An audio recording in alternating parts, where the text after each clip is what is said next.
talk is money, honey. All we talk is money. All we talk is money. It's like bees to the honey. Honey, money, honey, money, honey. It's the SOSCAST, baby. All right, clap it up, everybody. Welcome to everybody out there in internet land and UFC fans. Yes. Welcome to the SOSCAST. My name is Adam Sosnick, and we've got a ridiculous show today because the one, the only, Donald Trump's favorite fighter in all of UFC, Colby Chaos Covington, is in the house. Clap it up, everybody. Colby's in the house. Look at these guys out here. Former welterweight champion. You were on PPD podcast with us, what, 2 months ago? Yep, 2 months ago. You hurt your, you just finished a fight. You had broken, I think, your foot? Yeah, I broke my foot in 3 places, so I was still in a walking boot when I came in studio. That's right, I remember that. So didn't stop you from choking out Vinny at the end of the show. Nah, I had to get him. He was mugging me. I didn't like the way he was looking at me. He was looking at you the wrong way. We got to choke people out every once in a while. Jeez. But King of Miami, Donald Trump's favorite fighter. I said, is it when we interviewed you last time on PPD Podcast, I said, is it fair to say, Colby, that you are the Donald Trump of the UFC? And you said, I think so, bro. Wow. I take pride in that, man. He talks the talk and he walks the walk, man. He does good business, you know. It's all about doing good business for the UFC. It's all about making money, and there's no one that knows how to make money better than a guy like Donald Trump. Not Bernie Sanders. Bernie Sanders, I mean, he's doing his thing out there, no? Yeah, maybe if he's got those insider trading tips. Shout out to Nancy Pelosi. We're looking at you. But, dude, we're excited to have you on today. We're going to cover a lot of stuff today. It's not just going to be your typical podcast. We're talking UFC. We're going to talk politics. We're going to talk Trump. We're going to talk UFC. We're going to talk dating, relationships. I saw a video you just dropped recently about, I'm going to give a little teaser right now, about a guy who's been talking trash to you, who's dating a lady, I don't know, 15 years his senior. We'll get into that. We'll talk about what happened with the Tate brothers. I don't know if you guys, I know you're a big fan of Andrew Tate, Pixie, as a progressive liberal. That's your guy. We'll talk Mike Tyson fighting Jake Paul. We'll talk about some of your maybe not favorite people out there that are just announced that they're going to be doing some fighting. We're going to get a lot of stuff going on here with Colby Covington today. So Colby's in the house, a lot going on. So thank you for being here, Colby Covington in the house. Ladies, do any of you guys not familiar with Colby's work? We're familiar. You're not? Oh, you're going to figure this out at the end of the day, Pixie. Yeah, This isn't really your audience, though, Colby. That's why it's not your audience right there. But the audience here is. They're like, oh, like that. Let's go. A lot of people are excited for this. yes. We'll get this thing going right now. So, meeting our guest right here, my friend, our friend, Laura Pedrino here. Laura Pedrino, mom, wife, entrepreneur, best Cuban food in all of South Florida, Pedrino's, 5 locations. Yeah. Colby, if you want some Cuban food, you want some Cuban mommies out there in Miami, you go to Pedrino. What type of food? You gotta name them. You got the arroz con pollo, you got the ropa vieja, you got the plátanos. The one you just learned, vaca frita. Vaca frita, don't get me started, bro. We're doing this thing. So, our favorite, you're here, Laura Pedrino's in the house. Thank you. Making her second return to the show. Farha's back. Writer, content creator. And I don't know if you're still doing OnlyFans, but I am, yeah. she's back. She's still doing it, guys. On OnlyFans.com. She's what? E-prostitute. E-prostitute. Let's turn that volume up for this e-prostitute. What is an e-prostitute? It means your wish is my command on OnlyFans.com/Farha Khalidi. I don't. Any rebuttal to that? We'll get into this, Colby. Don't worry. No need to respond right there. You've got 2 hours right here. So what I like about Farha is that she owns who she is.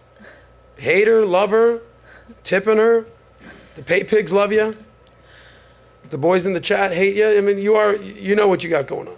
I'm a polarizing figure for She's sure. a polarizing figure. And where did I see you recently? I saw you at my bar eating tacos. Oh, yeah? Yeah. At Bodega. I said, I know you. What are you doing? Whatever. I said, I got to connect you with Nat. Boom, now you're hanging out with Colby Covington and Sauce. So that's great. Best tacos. Toria's here. Toria Brooke. Okay? I put you right next to Pixie because maybe you can rub off on her. Maybe she'll rub off on you. Internet personality. A lot of rubbing. News personality. Citizen journalist. Part of the Trump MAGA world campaign. What's your involvement with Trump and Trump world? I work for a senior Trump advisor. Okay. So I've been heavily involved just news reporting, daily, sharing breaking news stories internationally, not just limited to the United States. And I also reported from the Durham trials in D.C. Oh, gotcha. That's John Durham trials when he was Correct. basically saying the exact opposite about Russian collusion that we heard for 3 years, yeah? Well, maybe he was threatened. Who knows? Ooh. No, he basically said that Trump didn't do anything wrong. That's basically what it was. So who do you work for in the Trump campaign or Trump world? I work with Kash Patel. Kash Patel. That guy's the guy. Great gentleman. Take one guess. You work with Kash Patel. Kash Patel's very tight with the president.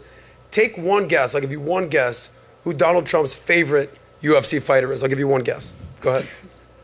Colby Covington. I mean, that's just, Yes. the script writes itself. So anyway, you're in Trump world. Someone who is not in Trump world is Pixie. She's as progressive and as liberal and ladylike as it gets. So, maybe Toria or certainly Colby will rub off on our friend Pixie today. But respect to you, Pixie, for being on.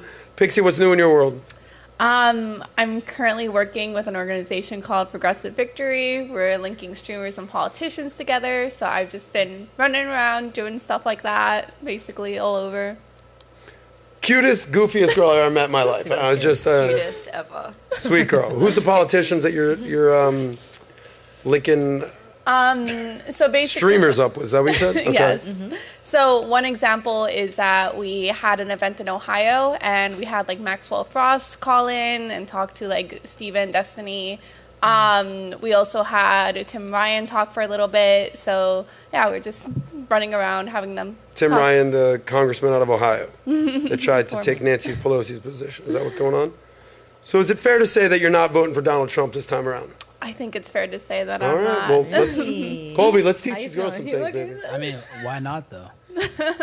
I'm not a very big fan of his policy positions. Well, we're going to get into that Which today. policy? Which policy? All of them. We can go into specifics right now Okay. if you want, but No, there's time. We're going to get into it. We're going to show the intro of him walking into UFC to set this thing up. With that being said, let's say hi to Amy Dangerfield and her new haircut she's got going on here. You don't have to draw attention to it. It's okay.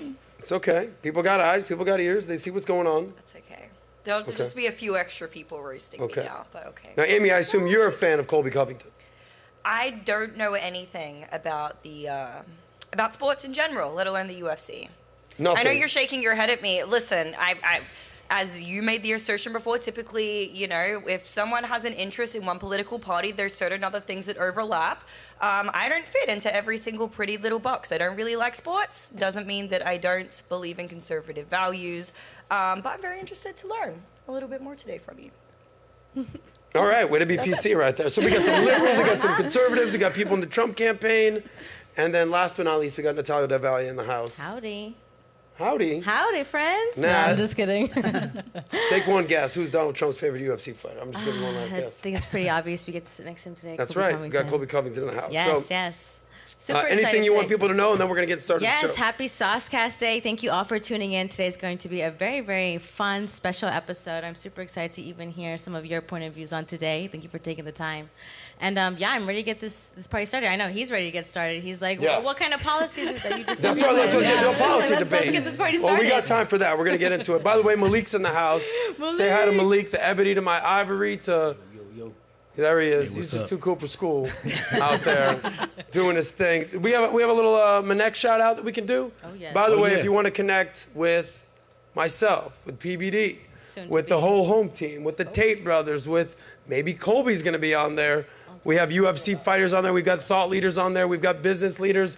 Laura Pedrino just on there. Yes. If you're sick of sliding into famous people's DMs and getting no response whatsoever, we have the answer to that. That is Minnect. I assume you're getting DMs galore. Yeah, of course. People hitting you up on Twitter. You're doing. You make waves with your thing. Yeah. How many are you getting to DMs at all? I mean, sometimes, I scroll through to see, Yeah. if there's some blue check marks or some beautiful women, definitely. Blue check But- marks are beautiful women. That's pretty So- much how you make it on this show as well. I get it. Yeah. But all the other,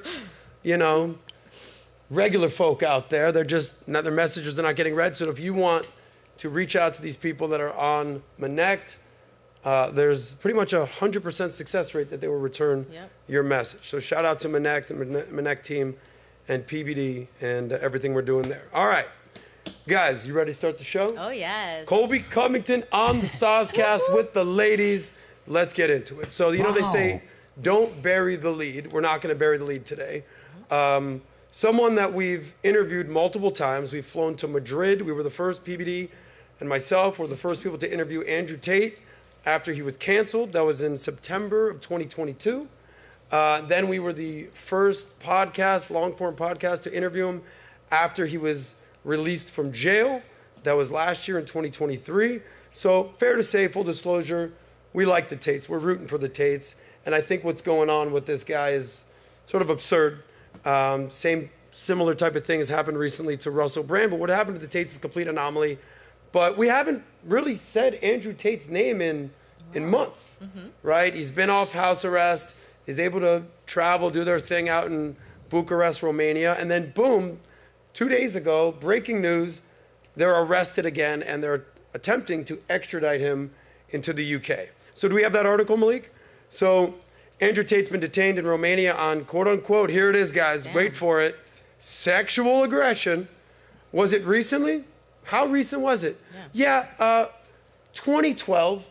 You know, they're going back and it just seems completely like a sham, complete fabrication, but that's my opinion. These alleged sexual aggression charges date back to 2012 to 2015 following an arrest warrant issued by the UK authorities. Lawyers representing 4 women asked British police to immediately seek Tate's extradition after receiving info, and here it is, this is the weird part, I didn't even know this, from his friend, now I assume foe, Aiden Ross. Dang. Do you know who Aiden Ross is? The streamer Okay, kid? the streamer kid. So anyway, go back to the article, see if we have that. So, so Andrew Tate faces extradition to UK over rape and basically, here's my opinion, and we'll play the clip from Aiden Ross, and we're going to let Colby and the panel weigh in on what they think is going on here. But, you know, because we've covered Andrew Tate so much on this podcast, because we've interviewed him multiple times, and quite frankly, we're rooting for the guy to fucking get these charges beat. When something like this pops up, we're like, what the hell's going on here now? But in my opinion, humble opinion, then I want to get Colby's opinion and the lady's opinion, he's been charged with nothing in Romania. Like, there's nothing going on there. They arrested him without cause. They're just scrambling, looking for stuff, and they have nothing. And Romania's like, I don't know what to do with this guy. And in my humble opinion, the UK, for whatever reason, is like, you know what? We'll find something. Send him to us, extradite him to the UK, we'll figure this thing out. And it all apparently leaked from this stream right here that Malik's going to pull up from Aiden Ross. Let's play this clip. Andrew had hit me up. He said, hey, I'm going to be leaving Romania soon and probably never coming back. If you want to come over and do a week of long streams and content before I leave, I think it'll be big. And he said it's basically now or never. And this is just, I told you guys this year, it's a week of content, right? And again, guys, it might be the last time we ever do this. So it's kind of like we got to take advantage of it now because, hey, bro, it's basically like, it's like that. And then. Okay, so there that was. So if you recall, Tate arrested, I think it was December of 2022. We interviewed him September of 2022. The human trafficking allegations, this is like their playbook, sexual whatever, human trafficking whatever, something with sex. He's beaten all those charges. Now they're using Aiden Ross's, this is what we've come to in this world today. Aiden Ross doing a live stream on Twitch, whatever he does. Lawyers see this in the UK. They recommend the authorities in Romania to arrest him without cause. Like, anyway, Aiden, it's kind of mind-boggling. I'm trying to follow the pieces here. But Colby, I don't know if you're a fan of Tate, if you've watched his content, you probably, if you're in this world, you're a fighter, he was a fighter. Make sense in your opinion of what you think is going on here. Yeah, I mean, you can't make sense of it. I'm friends with Tristan Tate, and he's implicated in it as well. He went to jail with Andrew. I respect both those guys. They're martial artists, and they're deep intellects. They're smart guys. They're intelligent. They're businessmen. They're God-fearing men. And most of all, they just go against the grain. And I really think that's just those three-letter agencies, you know, the FBIs, the CIAs that we have in America over there in another country are just weaponizing against them. And look, it's baseless claims. There's nothing where's the facts? Where's the factual evidence that they did these things? This is just some girl saying this 12 years ago, and we're just going to take her word for it because it's the Me Too movement. So this stuff's going on in America right now. Look at Trump. Look at the girl, the Jeannie E. Carroll case. She can just say, oh, he did this. And then the stuff in New York, you know, they can say, oh, he inflated the prices, but he never actually did that. The banks testified and said that, you know, hey, he paid back the loans in full and times some, and he was a great business partner. So it's sad what's going on around the world right now, and the elites are teaming up and they're weaponizing, you know, the law enforcement against people. So, you know, they're going back decades. They'll go back as far as they want for sexual misconduct. Like, it's happened to Trump, this E. Jean Carroll situation. Obviously, how much did he have to pay her? Yeah, he had to pay her $100 million. $100 million for, quote unquote, graping her at a, like, Macy's dressing room, changing room. Goodman. What was it? I think it was Bergdorf Goodman. Bergdorf Goodman, which is basically a higher end Macy's, whatever it was. Okay. So it just, we've seen what happened with Russell Brand. And with the Me Too movement, when it started with Harvey Weinstein in Hollywood, people are like, okay, like, yeah, let's have some accountability here. And just like the pendulum swings, there's corrections and there's overcorrections. So should women be treated fairly? Sure. But then it turned into believe all women. And it's like, all right, like I know some crazy ass women, okay? Some have been on this panel before. I don't believe all of anybody, Colby, right? So now they're just basically saying, they don't have any names of these girls. They're allegedly running around the UK. Do you know Andrew Tate? Did anything happen to you? Like, they're offering money for these people. It just seems like, it's almost like they're trying to find the guilt rather than innocent until proven guilty. That's just what they seem. Yeah. So we've seen it happen with Trump. We've seen it happen with Russell Brand. We've seen it happen with Tate now, the Tates, what's going on, that human trafficking. You know, the funny thing about the Tate interview, and I want to get the lady's perspective on this, he goes, they're accusing me of keeping women hostage and taking their TikTok money, right? As if TikTok even pays money. I think they pay literally like 10 cents per 10,000 views. So if you do the math on that, you make like $20 or $100 at the most per 1 million views. Like, this guy's a multimillionaire already, and you think he's just keeping women hostage to take that TikTok money. That's literally what he's allegedly charged with here. So doesn't it just seem like they're just going after this woke DEI agenda after just successful straight men? What do you think? Yeah, I think so. You know, they want betas. They don't want alphas out there because betas can be controlled. You know, alphas, we're not going to be controlled. You're not going to tell me what I'm going to do. You know, I dictate what I do. I'm a boss. I made a good life for my lifestyle, so you can't tell me how I'm going to live my life. But they know that, you know, these soy boys out of California, you know, these woke ideologists, they can just brainwash these guys, and they're going to believe all the propaganda they feed down their throat. So, you know, it's just, that's what Andrew and Tristan don't represent. They don't represent that. They're not going to be fed propaganda from the media, and they're not going to follow through with that. They're going to stand up, and they're going to stand on what they believe in, and that's why I respect those guys so much. So let me get the lady's opinion on this. I'll start with you, Pixie. You just said that your job is to connect streamers with politicians. So you got our guy out here, Aiden Ross. I'm sure he feels like an absolute idiot right now. Yeah. You know, here he is just saying, I'm going to go out to Romania. It's like, what is it, loose lips sink ships, you know, snitches get stitches. I don't think he intentionally tried to do anything wrong, but, you know, how much involvement did you have connecting these streamers with these politicians, Pixie? What's your thoughts of what's going on here? I assume, are you a fan of Tate, not a fan of Tate? What have you said publicly about him before? I am definitely not a fan of Tate. I think what he has done, I think most people would constitute as human trafficking. And he's talked about it before. You can look at the PhD program. You can look at videos of him where he's explicitly said that his strategy is to get women to fall in love with him, get feelings for him, whatever, and then coerce them / push them into sex work, which is like the most common form of trafficking. I think whether you're conservative or progressive, you can look at that and say like, hey, you know what? Women shouldn't be pressured into doing sex work. And I think, like, speaking to a conservative audience, to me it is kind of confusing how so many people can be pro-Tate in this aspect when what he does is advocate, or at least has repeatedly advocated for a form of, I would argue, degeneracy, right? This idea of like, oh no, like, you know, you're in love with me, so show your body off to the internet so I can make money off of it. Just seems strange to me. But don't you think that's their choice, as though like someone who would accept that? Like, you can't force someone to do that either, wouldn't you say? Or what would you say to that? It depends on what you're doing, right? So if he's said in the past, which I believe there's text messages that show like, oh yeah, take away like their passport, basically make them like become financially reliant on you, make sure that you have control over the finances basically completely, and then give them a stipend off of that it's not enough to like necessarily escape or be able to like build separate, then those are very real forms of coercion that limit a person's free choice. So Pixie, allow me for a second, because sometimes someone will hear what you have to say and be like, holy shit, he's holding these women hostage. He made them fall in love with him. It's called the lover boy method. You've heard this before, where he love bombs them.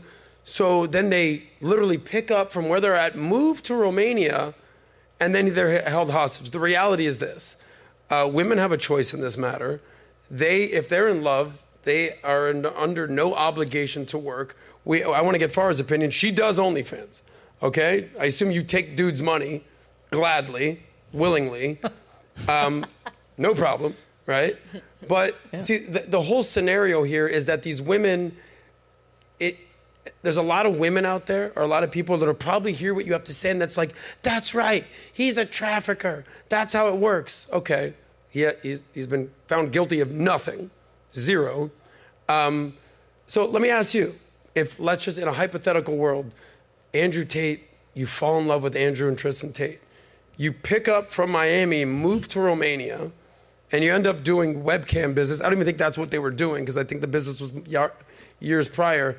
At any point, if you felt uncomfortable, whether it was with the Tates or any sort of online pimp, what would you do? Would you just get your shit and leave? Or would you feel summoned to stay there under a spell? Like, what would you do? Well, I mean, the key component there that you mentioned is the spell. They're manufacturing this boyfriend experience that the girls feel coerced and compelled to stay in that situation because they think my boyfriend is not going to put me in a dangerous position. And it's not just like the girl naturally fell in love with him. Like, if you look at the text logs, he was manufacturing, like I said, that boyfriend experience, which is kind of like a key component of why it's considered sex trafficking. So he's guilty of lying about his feelings? Okay, I've lied to girls all my life to get them to sleep with me. That's what guys do.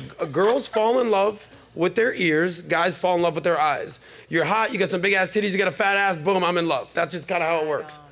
A guy will tell a girl, hey girl, you're so this, I'm gonna do this for you, whatever. #me too. Guy, zero allegations on me, right? I'm just saying, girls fall in love with their ears. Guys will tell a girl anything. So if we're gonna say that Andrew Tate or Tristan Tate are guilty of smooth talking a girl, you know who's next? Every fucking guy out there. Hey, I do this, I make this, I'm gonna take you here. So, by the way, girls lie more than men, but you lie visually. Your titties ain't that big, okay? You ain't that tall, those are heels. Your hair ain't that long, okay? Like, we can go down the list.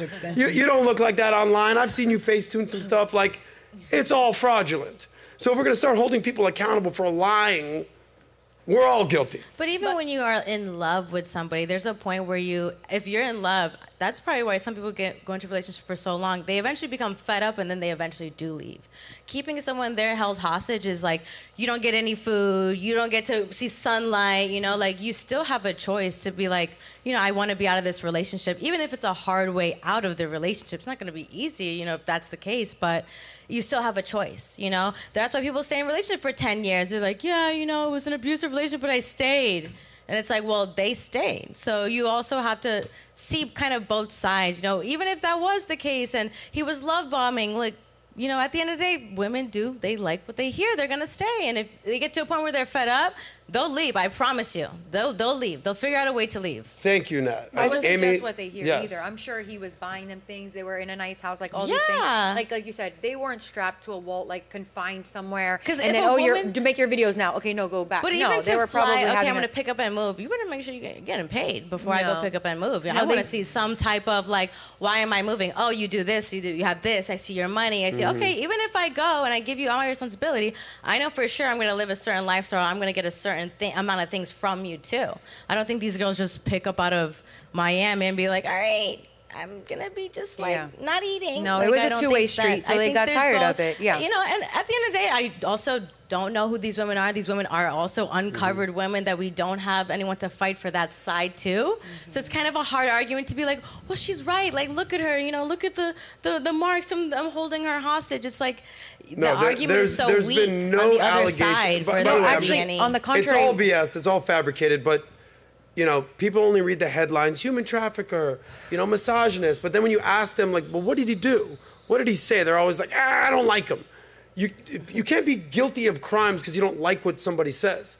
Yeah. Okay. Well, So, by the way, there's evidence that would suggest otherwise. I'm not sure if you guys ever heard this story, but there's a story that went around that he actually spoke with an underage girl. It was a daughter of a Romanian politician, and he was sending her like emojis over Instagram DMs, and these emojis could be construed as sometimes like what the FBI likes to consider like pedo symbols.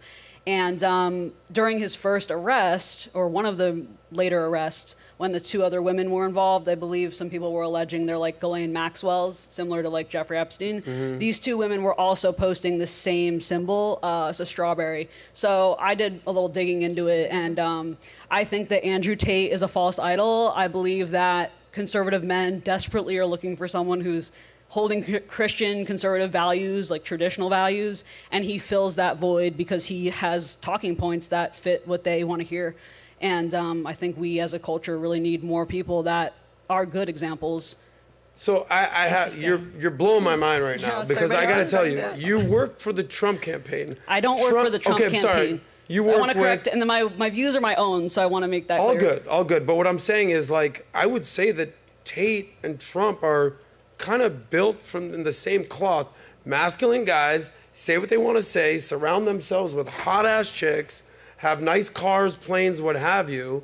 Like Donald Trump, I think at one point owned Miss Universe. Correct. Okay, so I actually competed under Miss USA system. So okay, there you go. So, you know, and you would hear stories. I never believe them per se. There's things I'll believe about Trump, but then there's like, he owned like Miss Teen US. He would walk in the room and say like, "Hi, ladies," and then you would hear stories like, "He's a pedo." He goes, it's like it's all BS. Well, what's so amazing so is the here's view. my question to you: how can you be like so pro Trump, and like be like, and that's cool, I respect that, but then so anti Tate? Well, I actually love that Colby brought up the CIA and the agencies because Tate has said himself in interviews that his father was CIA. Yeah. So as we know, like the Mockingbird media does such a great job of burying stories. They have you ever seen Wag the Dog?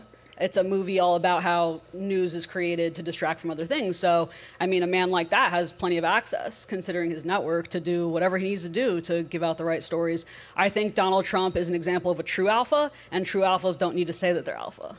It's the energy that leads. So I think they're two separate men, but, you know, sometimes you got to run in circles. Colby, let me get you way on this, because you're a fan of Trump. I mean, you're the Trump of the UFCs. You're his favorite fighter, but you also had some very, you know, positive words about Tate. When you hear her say this, is there sort of cognitive dissonance there? What would you say to her? You know, I would say to her, definitely you got to look deep under the surface. You know, you can't believe. You got to find out who's the source of who told you that story. You know, like is it someone that's credible? You know, or is it someone that just is making up a fake allegation? So I've done a lot of research on those guys, and from what I've seen on the surface, like there's nothing that's sticking stuff for them being criminals and these pedos and human traffickers, like everybody tries to say. So, you know, I haven't found that article, and I haven't found the source that's a credible source to bury them. So, well said, Amy. I know that this is a story you've obviously been familiar with, just Tate. Yeah. Also, even like the underage stuff. You've talked about this before. Make sense of what you think is going on here in this world. Well, just to kind of backtrack and kind of touch on a few things that people have said here, I think that we have a tendency to go to like one of two extremes, right? And I don't think that we need to say that women, especially those who experience Stockholm syndrome and mental illness, are never going to leave an abuser, because that is patently false, and spreading that narrative is actually really harmful for women who are in abusive situations, who need to reclaim the agency to get out. It is extremely difficult to do so, and I've witnessed this firsthand. Now, does that make Tate an abuser? Does that mean that he was the one who, did this to these women? From the research that I've done, I would very much disagree. I've looked into each of the 4 victims, the ones that were alleged victims, the ones that were publicly named, 2 of which came forward and said that they weren't even victims in the first place. And the police continued to throw out their statement over and over and over again. Then after that, they had Emma Gabby and this other woman, I forget what her name is off the top of my head, Attila, I believe is her last name. But the 2 of them, there's evidence of them colluding on this thing to actually criminalize the Tates. Correct. And Emma Gabby had a long-standing history of sex work. She had a long-standing history of actually making false accusations against men, some of them powerful men, in order to extort money and resources from them. So when the primary allegations are coming from this specific person, she's the catalyst. She's the reason why the police went there and searched her house, the Tate's house, in the first place. When she's the primary catalyst behind this, and she's able to be discredited just due to her past so quickly, I think that the rest of the story kind of falls down around that, to be honest. Well, let's just pretend that we're the jury for a second, because I want to move on to the next story, which also involves Tate and a UFC fighter. Pretend we're the jury. Okay, I'll be the judge right now. I'll say, all right, each one of you, give me your verdict, guilty or innocent. Let's start down here. He's guilty. I couldn't. Yeah, damn. Okay, what do you think? I would need all the evidence to give a true claim here, because I know headlines are headlines. But I would say guilty if proven with the correct evidence. Oh, interesting. What do you think? Yeah, same. I would have to read up more on the case, but I'm not going to think that the verdict is faulty just because there's like some elite conspiracy against him or anything. So you would give him what? Guilty or innocent verdict? I'd have to read up on the case, but I would trust the courts, is my point. So what would you give? I don't know. You're not under oath case. here, baby girl. Just say one of the 2. We'll move on. I haven't followed the case that closely at all. Really? Okay. Really. Padrino. Yeah, again, I don't know enough. I would say innocent as of now because they haven't found anything. But I want to say to what you were saying, I do think conservatives are desperate and starving for an actual, like, an alpha male, like you were saying. So we cling to somebody like and I'm saying we, like, as conservatives, cling to somebody like the Tates because they're speaking what we think is, like, truth, just what we saying about the Oscars gone gay and all this other kind of stuff. So we're clinging to that. I do think that there's better role models that there could be out there. But as of right now, I think they just need to, I've said that, I literally said this last time we talked about him months ago on here. Leave the Tates alone. Like, stop digging for stuff. So, and I was, what Amy said, there's a couple people that spoke up and said it was all fabricated. So just let it die already. And so one thing I would say, I want to make is there's a difference between locker room talk. You know, we all have brothers, or I at least did, and I love my brothers, my brother and his friends. But there's a difference between locker room talk and some of the other things that are being discussed. So that's the thing. I don't know enough about the strawberry and about the this and then the Jelaine. He brought up Trump and the comments that were raised when his campaign was happening about, you know, things that he may have said to women. I think locker room talk's a lot different than other situations. Right. So yeah, I'm not even comparing the two at all. Yeah, both. So now strawberry emojis is a guilty verdict? What's happening right now? Careful.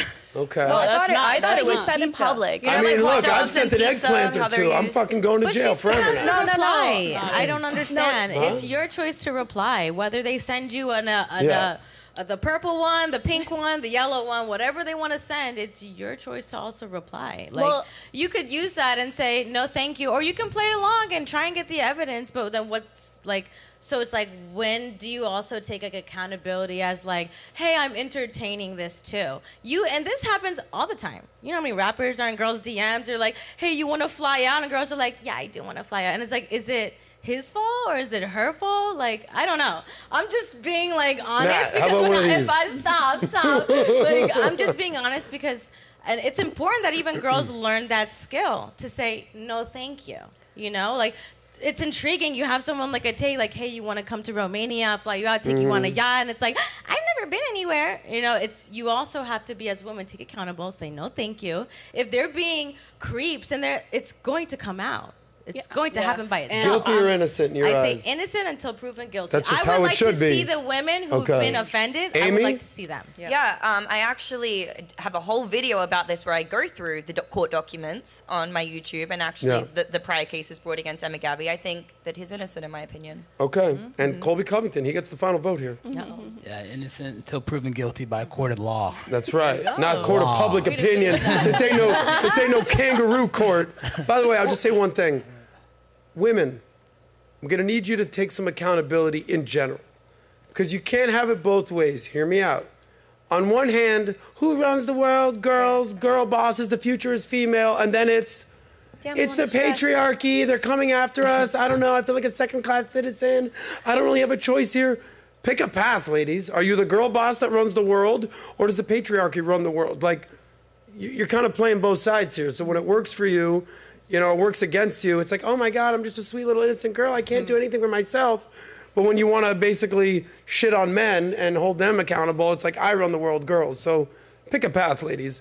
Malik, guilty or innocent for our friend Tate? Innocent until proven guilty. Like, everybody's destroying objectivity. There's because it's some triggering topic, they just want to say he's guilty just because, without actually looking at the facts, and also just giving him a chance to actually prove that he's done wrong. Nobody wants to do that anymore. Got it. And this also, this also makes it look bad for the people who actually are victims of these things. Because what happens is that when girls actually do have this problem with the man, and it's like, oh, it's just one of those fake cases, and maybe this girl was actually being abused, and he was holding girls in their garage and keeping them hostage. So it's like, you got to be also careful. Like, if you're going to come out and say something, bring the facts, because the people who are struggling, like I think Amy just said, people say like, oh, I can't leave a relationship. You can.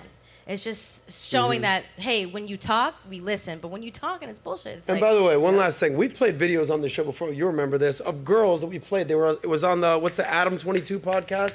No Jumper? No Jumper. Of the girl full on admitting on camera, oh, I called the cops. I faked it. I said that I got beat up. Totally. Like, we've seen this before. It's so, sad.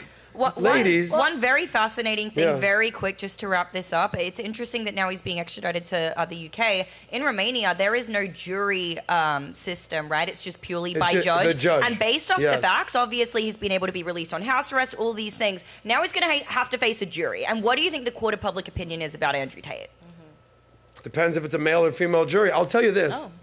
When we were there and we spent the entire day and we had lunch and filming and we were smoking hookah and all that, by the way, he had some of the most gorgeous girls in the world that were serving us the coffee, hey, can I get you anything? Like, Vinny fell in love. Like, our friend Vinny, he was like, oh my God, look at this girl. I'm like, Vinny, be professional. I was like, oh, you know what? Like, but those girls could have left at any freaking time they wanted. So, like, you have this delusion that these girls are in dungeons and that it's like they're walking around doing whatever the hell they want to do. They can leave at any point. We'll leave it there. So someone that's been very outspoken against Trump is this guy, Sean Strickland. So he beat Israel Adesanya. He's not against Trump. Yeah, he hasn't been. Did I say Trump? Yeah. Sorry, I meant Tate. Sorry, let me say that again. Yeah. Somebody that's been very outspoken against Andrew Tate is Sean Strickland. So it's interesting what he's been saying about that. And we're going to have a whole conversation about UFC and alliances and allegiances and talking shit and all this kind of conversations. But this guy, Sean Strickland, I was surprised he beat Adesanya. Because I was at that UFC fight when Trump walked in a year ago where Israel Adesanya knocked that dude out. And then everyone was partying at 11 afterwards. I was like, this guy's legit. And then he beat him in Australia, I want to say, right? I would not know, sir. Even the Australian, he has no clue what's going on here. No idea. But Malik, pull up what he had to say about Tate, and then we're going to have a whole conversation about what's going on in the UFC about that. Let me know when you have that pulled up. Man, and as young men, I can see why you guys look up to him, because you are moralist men. You have no values. You have no positive male role models. So you latch onto a piece of shit like Tate, who has money, who has women. You say, I want to be like Tate. All my problems in the world, they're because They're because women are fucking me. They're because this is fucking me. No, that's not it. Andrew Tate is a con artist. You ever watch an interview where he goes on in detail about how he pretended to be a cam girl and used to rob people's savings? I had these guys selling their houses, life savings, loans, all of it to me. Give me it all. Feel bad or no? Fuck no. Give you solitary fuck. Did you tell I don't give a fuck. So this guy who is a utter con artist, and he shows no remorse. He would turn you out for $1. He's a fucking pimp. He's a whore. What I'm saying is, like, for instance, practice what you preach. Practice what you preach. Yeah. Andrew Tate found a con, and he's running with it, and he's making a lot of fucking money. And don't be like him. Don't want to drive a fucking Bugatti and Andrew Tate. You guys, there's so many better male role models to have, and he is the definition of trash. Okay, and then Tate responded to Sean Strickland, I think, in a tweet. You have that, Malik? Yeah. Nat, see if you can read this. He says, so he says, hate me on a podcast, but then copies everything I teach. I'm not mad. Glad there's more people who understand. We must free minds. So I'll say this, and then I want to get Colby's thoughts on everything Sean Strickland's saying and his sort of personality and online bravado. You know, I asked Tate about this when we interviewed him. I was like, so, you know, people think, like, the webcam business, like, that you're, like, this is what you're doing. He goes, you have to understand, I was doing that back in the UK in 2012. So, like, everything that you think is going on with this guy Tate, it's not recent. Everything he's been focusing on recently is the Hustlers University and the real world, everything he's been doing in Romania. So a lot we're talking about is 10, 15 years old. So Sean Strickland, what's your relationship with Strickland? What are your thoughts on what he's saying about Tate? Yeah, you know, he was washout in my division. He couldn't handle it in my division. He got beat up, knocked out, you know, so he had to leave divisions because he couldn't cut it. So, you know, I think he's a bum. He's been hit in the head too many times. He's got CTE, so. Straight up. Yeah, straight up. Anything that guy says, you can't follow along. That guy's going to end up literally probably killing someone someday. He's under investigation right now in Vegas. Some drunk guy was wandering the streets in Las Vegas, like near his home. He goes outside the home, pistol whips the dude in the middle of the street. And so he's under like crazy investigation in Vegas right now. He's going to be going to court. So we're really going to take that guy's opinion on something? Really? So in summary, you're a big fan.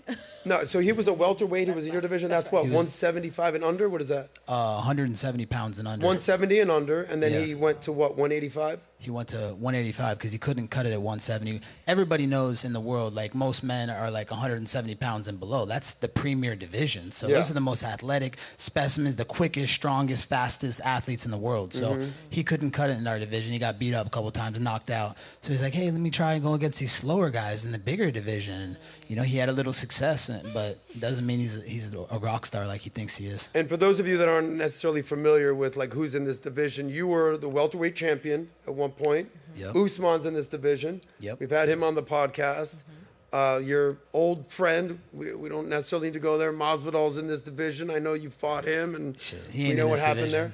He's definitely not in this division. He can't perform no more. The guy's past his age, so now he's looking for little freak show boxing events with, you know, that he's about to partake in, because he can't cut it with the alphas, the real specimens in the UFC anymore. Got it. So Sean Strickland, this guy couldn't cut it, but you now see him. I don't know if he's crazy. I don't know if this other guy's crazy, but he got in the ring with this guy Sneako recently. And Sneako's been on the show before. I'm sure some of you guys have done content He blocked me on with Twitter. Sneako before. He blocked you, right? Why'd he block you? Because I called him out for being a hypocrite. What did you say? He talks about how people shouldn't take drugs. He's on Adderall, which I don't think you should. If you have ADHD, you have ADHD. But it's one thing to be like saying nobody should be taking it. It's a drug for the weak-minded, and then doing it yourself. He talks about being religious, but like he doesn't practice any Muslim values. I'm pretty sure he hasn't read more than 2 pages of the Quran. He just purports all these values. I even know, like, on a personal level, he tells people, like, oh, no, it's just, like, basically for the grift. I think he's a huge grifter. It's okay if you have different opinions than me. I will talk to you about it. I will debate it with you. Amy knows I do that all the time. Yeah. But I can't stand people who talk about things they don't actually believe in. It drives me crazy. I would disagree, honestly. Like, I totally understand where you're coming from, Pixie, but I think we also don't afford people the grace sometimes that they need to go through to really figure out their beliefs. And one thing we forget about Sneako, because he is really intelligent, he's very confident, he's extremely successful for his age, is that he's young. He's still figuring out exactly what he believes, and he's experimenting. There's a little bit of trial and error. But I think, like, overall, I think he has good intentions, and I think that he's a very wise man, and give him another 10 years, and I think we'll really see that wisdom, like, come to fruition. I think right now he's figuring it out, and he's in a very public arena while doing so. Yeah. So By it's the very way, I easy fully to agree with criticize. you. When we did the podcast here with Sneako, I caught heat Yeah. because I was like, look, what you're saying right now, I guarantee you, bro, you're going to evolve. Because he's probably 25 right now. Yeah, he's like So it was a year 28, ago. bro. How old are you? I'm 24. Okay, so and I what don't I said- support values I don't Well, what I mature said to as him was well. the following. I said, look, whatever you're saying right now, you're going to evolve. Why? Because I was also a loudmouth comedian, 24, 25-year-old, saying whatever the hell I wanted to say. There's nothing wrong with Of changing course it, you're yeah. going to evolve. And then everyone's like, why are you trying to big bro him, bro? Like, I was like, but look at him now. He's evolving. Anyway, play this clip and we'll get your opinion, Farha. Have you done content with Sneako? Yeah, I don't think there's anything wrong with evolving. I think Pixie's point is if you know you're going to keep evolving, have the cognizance to not like so vehemently shame people while you're on that process and build your ideological foundation on just shaming other people if you have the self-awareness to realize you've gone through so many iterations of your own. Okay. Well, let's play this video and we'll talk about what Sean Strickland did to Sneako. Maybe it's because he was being hypocritical. I don't know what happened here. Pull this up, Malik. See if you can go up a little bit. Everybody you see here, all these fighters, bro.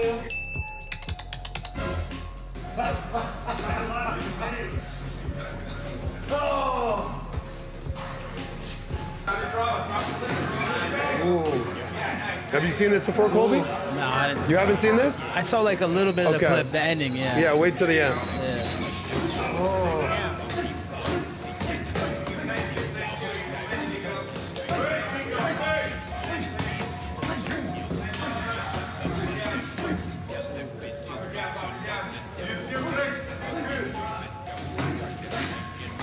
Oh, bro, he is. Oh my God.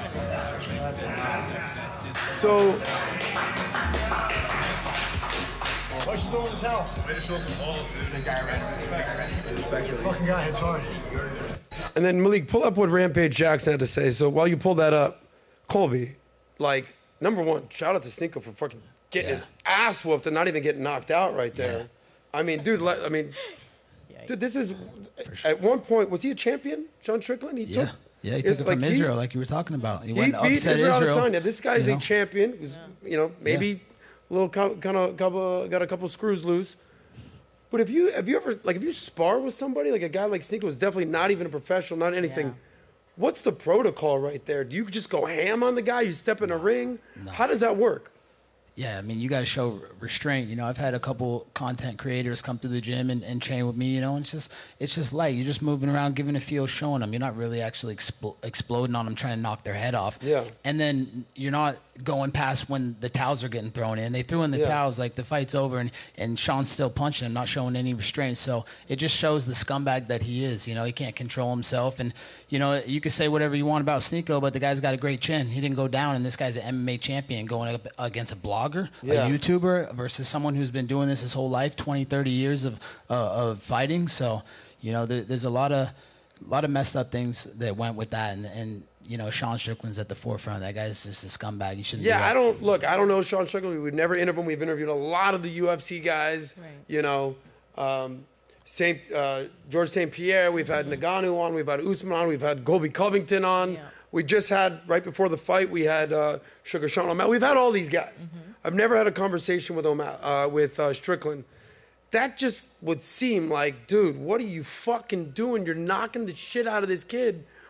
Would you say that most UFC fighters would frown upon that and say the same thing that you're saying about Strickland? 100%. Every fighter looked at that and they were like, "Oh my God, that's despicable. That's disgusting. Like, what are you doing? You're a trained fighter." Yeah. The guy doesn't train every day. He's barely ever probably put on a pair of boxing gloves before. Right. You know, he does this thing on the internet and he makes his money that way. So, and then to go into this profession against this guy and then him just to go 100%, like, who are you trying to prove? We get paid millions of dollars to do this stuff. So why are you trying to take off some guy in a sparring session where, you know, you're just supposed to just play and go light with each other? What happens if he actually gave him a concussion? Because I think Sneako said if he had a concussion. What happens if he had a brain injury? Like, could there be some liability there? Definitely, but I don't think on those facilities where it happened, it was at the UFC Performance Institute. Oh, yeah. So you could see that Forrest Griffin was in the background. He's the one that pulled Sean off him. So I know Sneako had to sign some waiver when he went in there. They don't mess around at those multi-billion-dollar facility of the UFC. So. Well, now Sneako's doing more training, and then he was recently with Rampage Jackson, who's a legend in the UFC world. This is what he had to say. Strickland, but I was a fan of him. I was a fan of y'all. But I didn't like what he did. That was wrong. Fighters, we know you're not supposed to do that shit. Yeah. That was wrong. But you the man, though. You didn't give up. Didn't get knocked down. You didn't get knocked down. Yeah. One of those slams, I think, would have been a different story. Yeah. But, yeah, I mean, I knew what I expected. He is known for his sparring like that. But. Yeah, I don't know much about it. I just learned who he was when he started talking about shit on the internet. I was like, damn, when they go cancel this white boy? But yeah. It never happened, yeah. But I like him. But he's funny. Yeah, but I don't like that he did that. The next time you sparring, you better kick his ass. I need to train. I need to get some work in. Yeah. I'm gonna show you. First, I'm gonna show you some defense though. Okay. Because I kind of eat punches with my head. Yeah. I got the best. Yeah. You were blocking his punches with your dome. I'm from fighting. I was smoking weed when I was a kid. You know, I don't get punched that much. My defense is the best. Okay, yeah, I was watching your fights. Thank you, Malik. Yeah, I mean, this kind of echoes your sentiment. Is that most UFC fighters are basically saying, "Yeah, I don't like what he did right there." No. Yeah. An untrained fighter that doesn't have that skill set and that craft, who's been honing his craft his whole life at this one particular field, like to go hard on someone like that, it's just it's messed up. Yeah, it's a bully syndrome, Yeah. He's you ladies kind of, as you're watching that, empathize with Sneako, even after you've said maybe some not so nice words, Pixie, Farha. You see Sneako get his ass whooped, but take it. Does that change your opinion on the guy at all, or no? I still think he's a hypocrite who doesn't have many values, but I don't think that just because you're a hypocrite who doesn't have many values means that you should get beaten up by a professional fighter. I think there is a difference between sparring and going overboard. And obviously I'm not a professional, so I don't have the eye that you do, obviously, but I don't want him to suffer. I just want him to be a better person. Farha? I mean, I've you always ready thought to apologize to Sneako now? No, I mean, I've always thought he's like bold, and I think it's courageous that he put himself in that situation. All right. For Well, sure. I got to tell you, I'm glad he's okay. That could have gotten way uglier than it did. I mean, it wasn't like he hit him once or twice, dude. There was like a dozen or more punches, hard. Like, it wasn't going 20%, 50%. It was, those were his punches. But then you see him talking about being a role model. So then it's like, you do something like that, and then you want to talk about being a role model. It's like, yeah, you got to also take somewhat of that. I think you just carefully choose who you want to role model you in areas of your life. Let me just say that. You have to understand something. This is just in general. Nobody's ever 100% good, and the other side is 100% evil. Yeah. There's a spectrum to everybody. We all say good things and bad things, and we all do good things and say dumb things. It is what it is. Like, it's not like Strickland or Sneako, who's worse, who's better. Like, it's all in a spectrum. People do good things, do bad things, but we know how Colby feels about Sean Strickland. Not a fan. Not a fan. The guy's complete dirtbag. This next story, speaking of influencers and streamers stepping in the ring, arguably nobody's made a bigger name for themselves than this guy, Jake Paul. And I want to get your opinion on this because he's literally beating up your people, UFC guys. He beat up who? Woodley, Nate Diaz, Ben Askren. The only guy that he lost to was Tommy Fury, who was an actual boxer, the little brother of Tyson Fury. But speaking of Tyson, not Tyson Fury, he's now apparently fighting the former baddest man on the planet, Mike Tyson, in a fight scheduled on July 20th in Dallas, and you can see it on Netflix. Now, here's the catch. Jake Paul, 27 years old. Mike Tyson, 57 years young. I hope you're right. Here's the deal. Jake Paul, 9-1 with 6 KOs. Mike Tyson, 56-6, 44 knockouts. Some of you girls are a little probably too young to remember how bad of a dude Mike Tyson was. I mean, I remember being like teenager, you would go and watch the fight. People, you would pay pay-per-view, you pay what it was, $50, $100, and the fight would be over in 30 seconds. You step in the ring, Mike Tyson is just knocking fools out. Yeah. Then there was the situation with the Vander Holyfield, the infamous bite hurt around the ear. Right? Yeah. We've interviewed Mike Tyson on the podcast multiple times. PBD, we had him at the vault. Super sweet guy. We've had lunch and dinner with his wife at PBD's house. absolute gentleman. He's changed his life. He's great. But now he's stepping in the ring again versus Jake Paul. But Malik, I think we have some footage on both these guys training. Can you pull that up? And I want Colby to weigh in on this. When was the last time you fought? The last time I remember Mike Tyson fighting was there was like a thing in 2021 against Roy Jones Jr. Yep. Where they quote unquote tied. Yeah. But Mike Tyson, I think, beat the shit out of him. Yeah, but they both look really bad and sloppy and slow, and they should not be doing fighting anymore. The fact that the commission is approving that is ludicrous in itself. Why do you think they did? For the money, obviously. Just the money. For the revenue. I don't know. Well, Roy Jones Jr., who we fought, was arguably one of the greatest lightweight champions of all time. Yeah. Right? Mm-hmm. Roy Jones Jr., he's got to be maybe Tyson's age, probably a little bit younger than Tyson right there. A little bit younger, yeah. But Tyson's 57. Not 30 years younger. Not 30 years younger like Jake Paul. Anyway, Malik, pull up this video. I want Colby to react to some of this footage and get his thoughts on who he thinks is going to win this fight. Go ahead.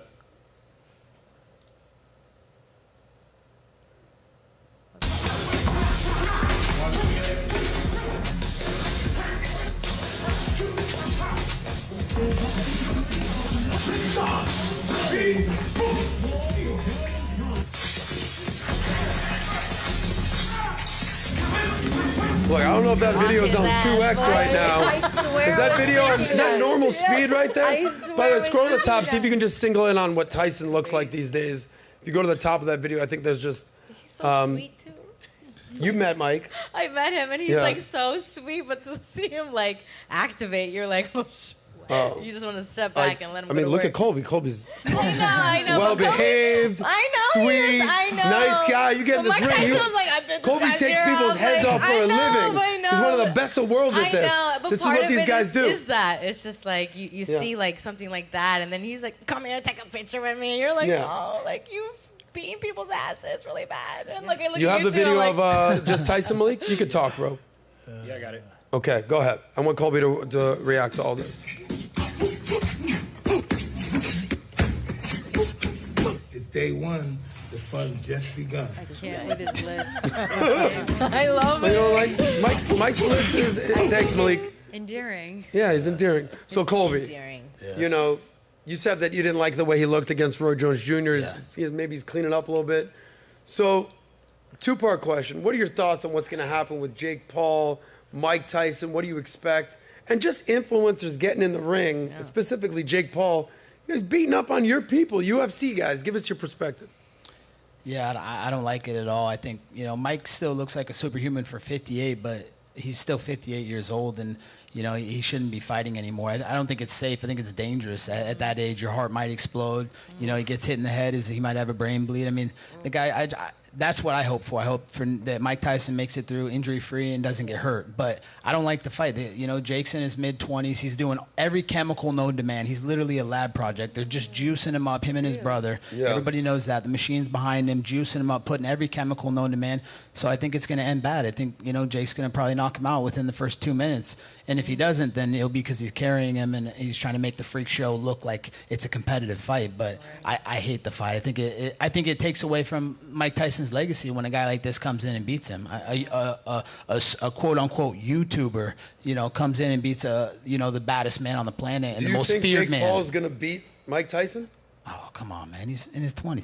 First off, that footage is not live footage. I can promise you that Mike Tyson's camp, they had that footage filmed from a couple years ago. So that's not like the current Mike Tyson. I was actually on a flight with him a couple weeks ago. We were flying to Vegas together. Sweetest guy in the world. Yeah, with Tyson. Sweetest guy. Nice guy, but he doesn't look like that right now, and that's definitely not how he's hitting pads. That's from years prior. But we saw his last fight with Roy Jones Jr., and he looked slow. He looked old. Everybody saw that. They were like, man, he shouldn't be getting in that ring anymore, so...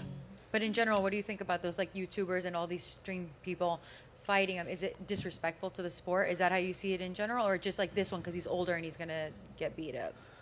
No, I mean, honestly, I think the sport of boxing is dead, and UFC's taken over, and they're just trying to do anything they can to get the attention, the ratings back, because it's a dead sport, So good on the YouTubes. Good on them going out there doing business. They're making money. They're giving themselves a chance to change their financial future. So good on them for doing that. But I mean, these are freak shows. These aren't real competitive, like world class athletes. These are just Colby, some guys on the internet. Jake's fought some big time UFC guys, but that are not in their prime anymore. Like you're still in your prime. You're 35? 36. 36. Still okay. my prime. You look like you're 35, bro. You look great. Shit, I feel like I'm Black don't 25. crack, bro. But Jake Paul fighting these guys. You know, Woodley's probably in his 40s. Ben Askren's in his 40s. Nate Diaz probably in his 40s. How does that translate into boxing? Like when UFC guys, some of the greatest guys, champions, step in the ring and they're doing boxing, is it even still a fair fight at that point? Like how much different is that? And what would happen if you stepped in the ring at this point with Jake Paul in your prime? Yeah, all of Jake Paul's accomplishments have been rigged. They've set up the deck against him from the start. Look, he fought the shortest guy in the NBA to start his career against Nate Robinson. Yeah, Nate Robinson. He had like a 70-pound advantage. Everybody was like pissed. Like this guy's 7 inches taller, 100 pounds bigger, and you're picking on this little NBA player, and you think you're tough because of that? Yeah. That doesn't make you tough, dude. Just because you're beating up little guys and being a bully. So. But Tyron Woodley's a badass dude, right? Yeah, but he was past his time, and he obviously took a dive. The first fight, you could tell he was holding back. He dropped him out of the ring, and he came back in, and then you could tell Jake made a little signal to him, and then he started going light, and he didn't go hard. And then he only won a split decision that first fight. And then the second fight, look, there's like a little hand signal where he's like this, and Woodley puts his hand down, and he knocks him out. Really? Yeah, dude, it's a freak show. 100%, I believe that every one of Jake Paul's fight is rigged. Even Nate Diaz? Even Nate Diaz, same thing. He just wanted to take a dive for the money. His UFC career is over. He couldn't hack it in the UFC no more with us, all-stars, so he had to go take a dive. Shit. Would you knock him out? Would you do a fight just to knock him out? Yeah, but he would never fight me. He only wants to fight guys that are over the hill in their 40s and 60s, like Mike Tyson. So he's like, let me at him. Oh, he was like salivating at the idea. Oh, for sure, yeah. Look Dude, Jake's in my.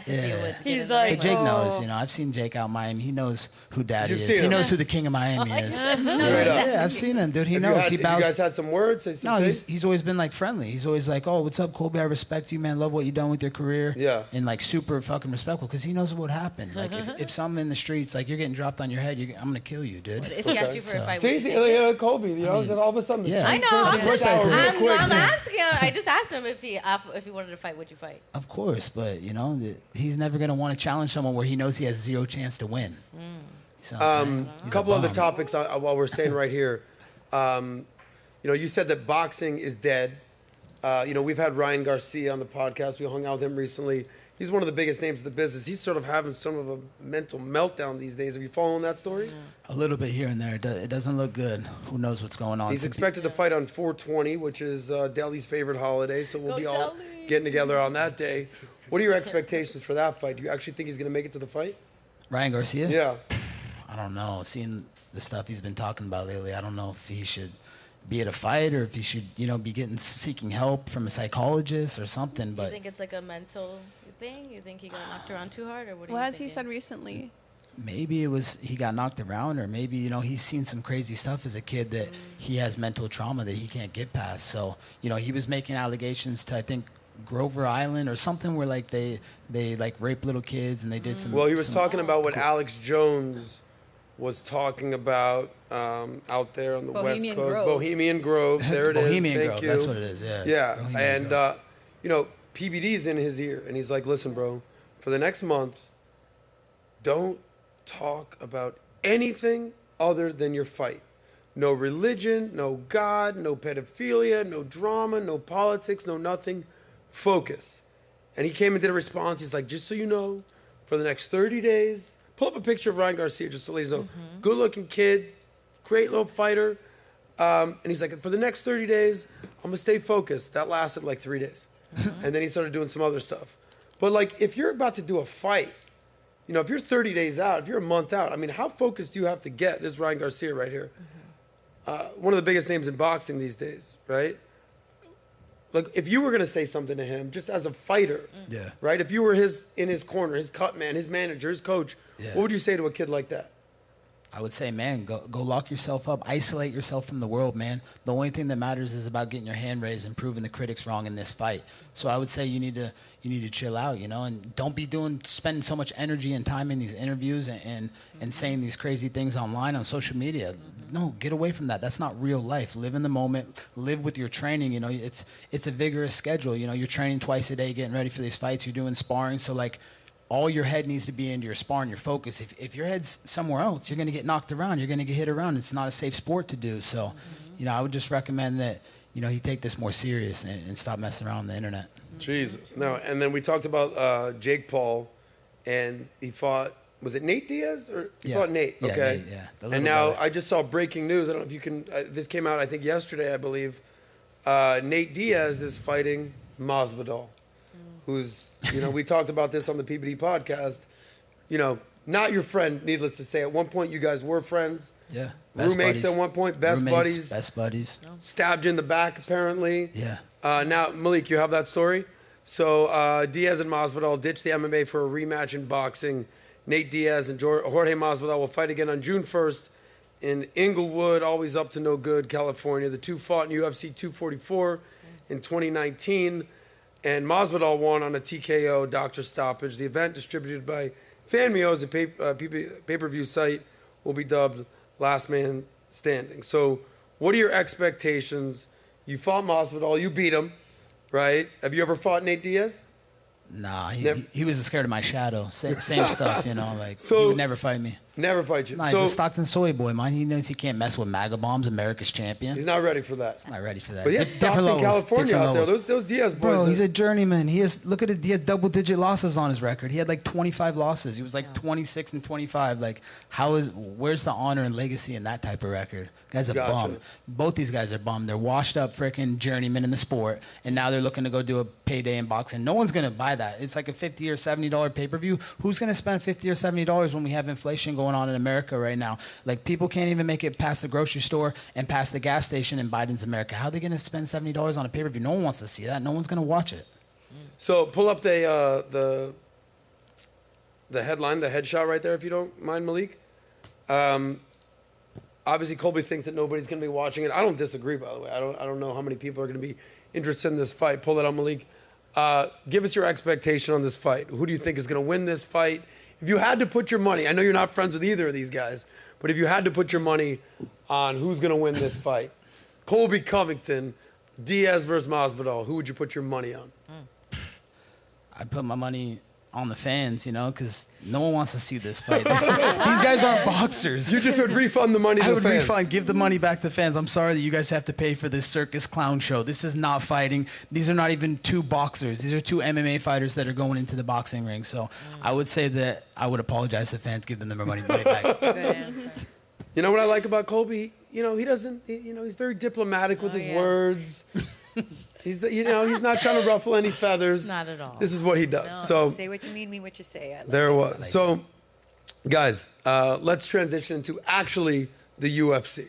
Okay. So we were there yeah. this past weekend. Yeah. You were there. It was so much fun. So shout out to PBD for setting this up, guys. Shout out.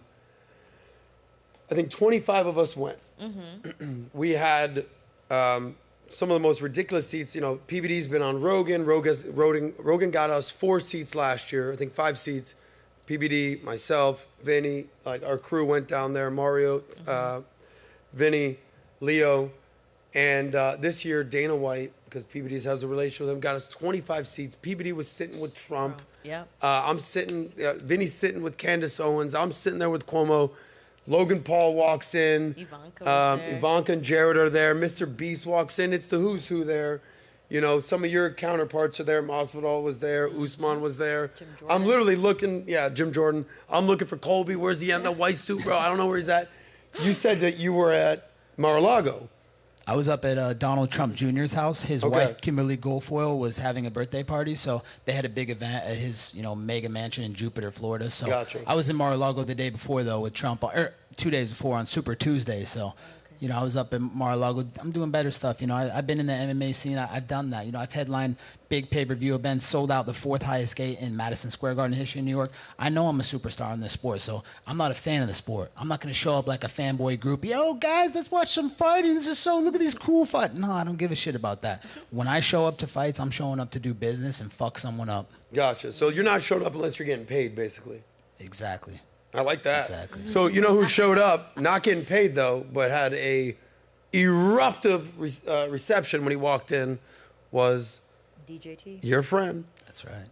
The guy who called you his favorite fighter ever. That's right. Greatest Donald live in Trump America. walked in. Yeah. So do you have that entrance, by the way, Malik? Crowd went The crowd went insane. By the way, right where Pixie is. Like, that's where he is. I'm over here with the PBD sitting right behind him. Yeah. I'm here with Cuomo. Vinny's there with Candace. Right over there where Deli's sitting is Logan Paul, Mr. B. I mean, it's the who's who. Our friend, the mayor of Miami, Francis Suarez there. It was ridiculous. And the crowd went nuts. You're probably, you know, you're there with us in spirit as a Trump fan. I know what's going on. I posted all the videos. There you go. Nice. See? You did that. But then the crowd starts going, Trump, Trump, Trump, USA, Trump, USA. You're there. And then they started doing, let's go, Brandon. Right? and not so many words. So why do you think that the UFC crowd in itself loves Trump so much? Because he's the biggest fighter America's ever seen. That guy's a freedom fighter. That's great. So, people, we really respect him in the UFC because we know how hard he's sacrificing his own life to give us our freedoms and make sure this country doesn't turn into a communist country. So you look at the comparison between him and Biden. Biden can't even ride a bicycle. The guy's frail. You saw him at the border the other day, like just could barely walk, and people, the border controller like escorting him. And then you got a guy like Trump. He was in Georgia at a rally all day, freaking giving all the Georgian people freaking, great motivation, inspiration. And then he's on a private jet to Miami with that type of energy, walking into the crowd. The whole arena's on their feet for him. So come on, pick your fighter. You want a guy that can't even freaking walk to the border, or you want a guy who's all around the country, loves middle America, and is fighting for freedoms here in America?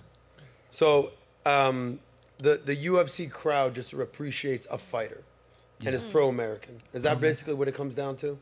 Yeah, and someone who's confident and brash and is not afraid to go against the grain. He's called out the fake news media. He's called out all the fake narratives going on, this woke ideology in America right now. And people respect him for that. He's put his own life and his lifestyle on the line. He's a multi-billionaire. He could just be on a private island on his yacht just doing whatever he wants. But no, he wanted to join the fight. And look at what the fight is costing him. Hundreds of millions, if not billions of dollars to be in this fight. And he's doing it because he wants to see America first. He cares about this country more than he cares about anything. Now, whether it's the E. Jean Carroll lawsuit, and then there was the second lawsuit that came down the pike. That was the New York. Was that the New York? one? Yeah, it's the New York inflated asset lawsuit, whatever that. The guy has to pay almost $500 million. Like, this is what his reward is for trying to fight. So, by the way, did you see the State of the Union address, Joe Biden? Yeah, just screaming the whole time like a little see child. Yeah. Did you guys see the State of the Union? None of you guys? Pixie? I saw parts of it. Okay. No, What'd you think? They juiced them up pretty good and he actually Yeah, spoke that's the what I whole heard. time Yeah. instead of slur. What'd you think? I mean, at least from the parts that I saw, I enjoyed. I do have one question in particular. What freedom do you feel like Trump has fought for? I'm just curious. Because you said he's fought for freedom. So what freedom has he fought for, to be specific? I mean, he supports law enforcement, military, the people that fight for our freedoms in this country. Joe Biden, he's sending them to these senseless wars, to fight these wars just because they make so much money in the military-industrial complex. So he's also fought for our freedoms as everyday Americans. Look at inflation. Look at our economy right now. Our economy's destroyed. You think our economy is doing good right now under Biden? I mean, at least from the statistics I've read, when it comes to inflation actually going down, more employment, especially as we have gotten further and further away from COVID, it has gotten better, whether people like to admit it or not. That's not to say things are perfect under the Biden administration, but that is to say that I think people feel the effects are worse than they really are when you just look at the pure data. What about our border? What about girls like Lake and Riley that are being murdered by the illegals that are coming across the border? That's really interesting because I'm pretty sure the story that you're specifically referring to, you're talking about the woman who was raped by the cartel supposedly. No, she was on the college campus, just randomly attacked, randomly killed by an illegal. On a run. Yeah, I think it's really interesting because Biden actually recently was trying to pass one of the most restrictive, even I didn't agree with this bill, but one of the most restrictive bills when it comes to border control. And Republicans specifically shot it down, saying that no, this is an issue that they want basically Trump to pass instead of Biden. It wasn't because billions of dollars were being sent to Ukraine and being sent to other places. I believe a very small allocation of that bill actually went to the border versus Ukraine. Adam, do you know the numbers off the top of your head? I know we talked. Like How what much was actually percentage gonna go to of money Ukraine? went to the border bill? Oh, and so what they tried to percentage was pass, going to I Ukraine? think, $100 billion border bill, but only $20 billion was to the border. allocated to the border. It was $60 billion to Yeah. Ukraine, Mhm. a portion of it to Israel, a portion of it to Taiwan. But that's what they do in Congress is they just basically, try to package everything together, and then they try to do standalone bills, and we'll see what happens with that. But there's no doubt. I mean, Pixie, listen, I've been critical of Biden. I've been critical of Trump. I'm very in the middle. It's like kind of when you're a host, you kind of. It's more beneficial to be an umpire and a judge than pick a side. That allows me to have conversations flow. I get it, but there's no doubt that the border situation, like forget about what side you're on, forget about your being a progressive, forget about being a MAGA. The border situation is a fucking mess. Could you at least admit that? Well, yes, but the whole point of that, or the whole point of what I was saying, is that we had one of the bills that would have been most restrictive when it came to like border control, and Republicans shut it down. Now you can say, oh, they shut it down because some money was like going to Ukraine. That's not but most. still, a big portion Most of money the was money- still most of the money it was doesn't being matter. sent overseas The point- for wars that outside Okay, don't Amy, even. It matters Amy, that because it's our doesn't matter taxpayer because money. the point is, even if you think most of that money is going to Ukraine or whatever, a good chunk that would have absolutely changed the border situation was not passed. I think you guys you're said saying no that- to everything. So you're because saying you they did didn't that like to the other politically part. posture just so Trump can be the one to solve it? You don't think that it No, has anything to Republicans do with the have fact that it was literally a said gross it. mismanagement of funds being sent You overseas? could literally Google it. You could literally Google Republicans saying specifically, no, this is an issue we must hold back on. Which is insanity. Which to you don't me. think it's because it's a mismanagement of funds. Maybe that's why it's an issue they want to hold back on, because they're saying we're going to fix this in the correct manner that also doesn't fund these bullshit wars we don't believe also, in. why What do are you guys believe talking this is a about? bullshit war? Let's start there. Oh. No, Because, let's listen, go there. let me Look tell you at why. Let me tell you Russia. why. Hey, Russia one is one sec. of the Hey. biggest adversaries Who of the cares? United States. I'd They're invading like to another counter. free nation. Hey, why? Hey, They listen, are literally listen. violating Why do you care sovereign about what's Ukraine. going on in any other country but your own? Why do I? Because those are people, and also Those are people. This has to do. What about Yeah, what so about many people people here?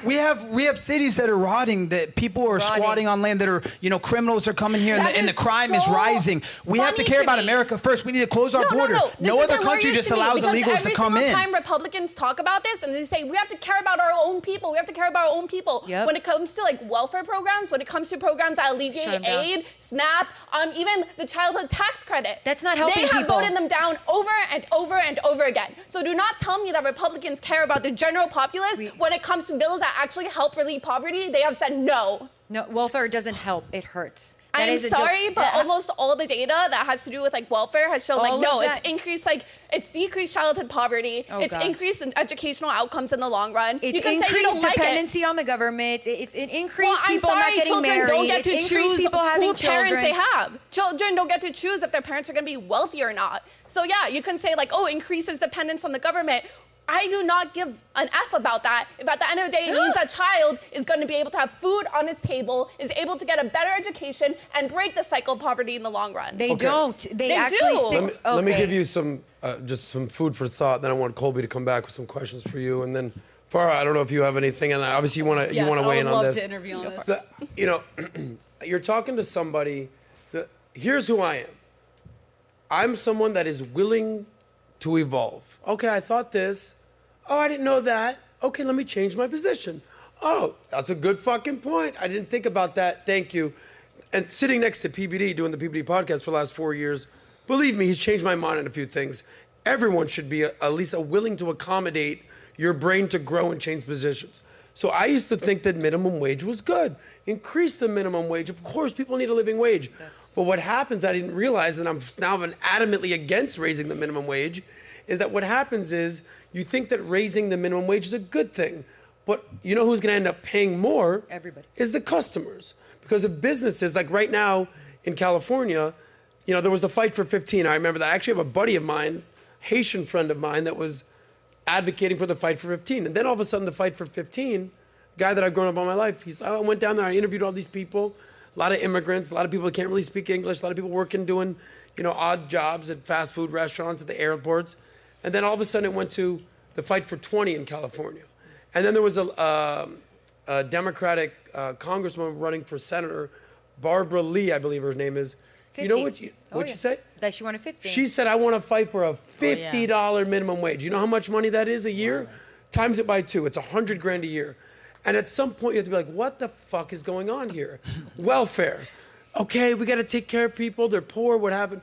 What happens is you become addicted. It's like drugs. Oh, yeah. So welfare skyrocketed under LBJ and the Great Society reform. This was in the early 70s. And what happened was it made, and shout out to my black queens out there, it basically made black women dependent on the state. They said, I don't need a man in my life anymore. I'm just going to get welfare from the state. And you know what happened? The single motherhood, the stats have skyrocketed. You know what country is leading the entire world in single mothers? The United States of America, and it's not even close. On average, 40% of children are born to single mothers at this point. And that's 25% of whites, it's 60% of Latinos, and 70% of black children are born to single mothers. And you know they say that the number one indication that a child will go to jail, have problems, have learning problems, end up like being sexually abused. Every single stat, you know the number one stat? Not having a two-parent household, not having a father in the house. So on the surface, all I'm telling you, Pixie, is you think on the surface these things are good. Welfare makes sense. Minimum wage makes sense. But when you peel back the curtain and go down, almost like the Andrew Tate thing, you're like, yeah, I don't know. Maybe I was wrong. Well, that's all my thing. There's a couple of things to like break down when it comes to the whole idea of like, oh, welfare, is it good or is it bad? I think that when it comes to like single parent family homes, that's bad, but you can also see that skyrocket like after the war of drugs, like a lot of black men were like purposely like targeted and imprisoned. I don't think it's fair to... Okay, sweetheart, but that's a very small percentage. No, you said, okay. Didn't you say 60% of single mothers are black women? 70%. We'll find this stat. Malik, I got it for you. Exactly. Go ahead, keep talking. So what I'm trying to say is that when we look at like, oh, like the war on drugs and how like those minority like communities started getting like basically attacked more or, you know, arrested more, basically that's also when you see like a skyrocket of single family homes. So I don't think it's necessarily fair to say completely it's welfare. I think there has been like historical events in the United States that have like led to more black men like leaving the family versus, oh, just like welfare being like, oh no, like now I get to live off of this. Welfare usually is not enough to really thrive on. I agree that... But that's the point. They give you just enough that you don't have to do shit. But then they give you SNAP and they give you all this stuff. And then they give you food stamps and SNAP. And then they sell it and then they do whatever with it. I don't know how many like people you've actually experienced with that do this, but do you not recognize the correlation of when all these things were implemented and how well the black community was doing and how the fatherlessness was then compared to now? Like to say that it wasn't welfare or to say that it was because there were, you know, drugs were just attacking black communities. Like there was a correlation. They were doing better than white people actually. Yes. And then whoop, when all of that turned upside down on its head. Again, I don't know if you've had any like relationships with people that have talked to you about what they do with their welfare, their food stamps or all this kind of stuff. I do, and it's not pretty. They game the system, they work it, and it's not cute. So to say that just like that's the only way that they're gonna get food, I've seen it firsthand. It is way more damaging than it is helpful. 10-fold, 100-fold. Let me get Toria's perspective right here. Malik, by the way, when you're ready, when she's done talking, pull up please stats, and I want Colby to weigh in on this. Go ahead. So I want to start off by saying that you're coming from a place emotionally where you want to care about these people, and that's great. The fallacy that is often purported throughout the media is that the things that you believe in are going to help these people, and unfortunately it's not.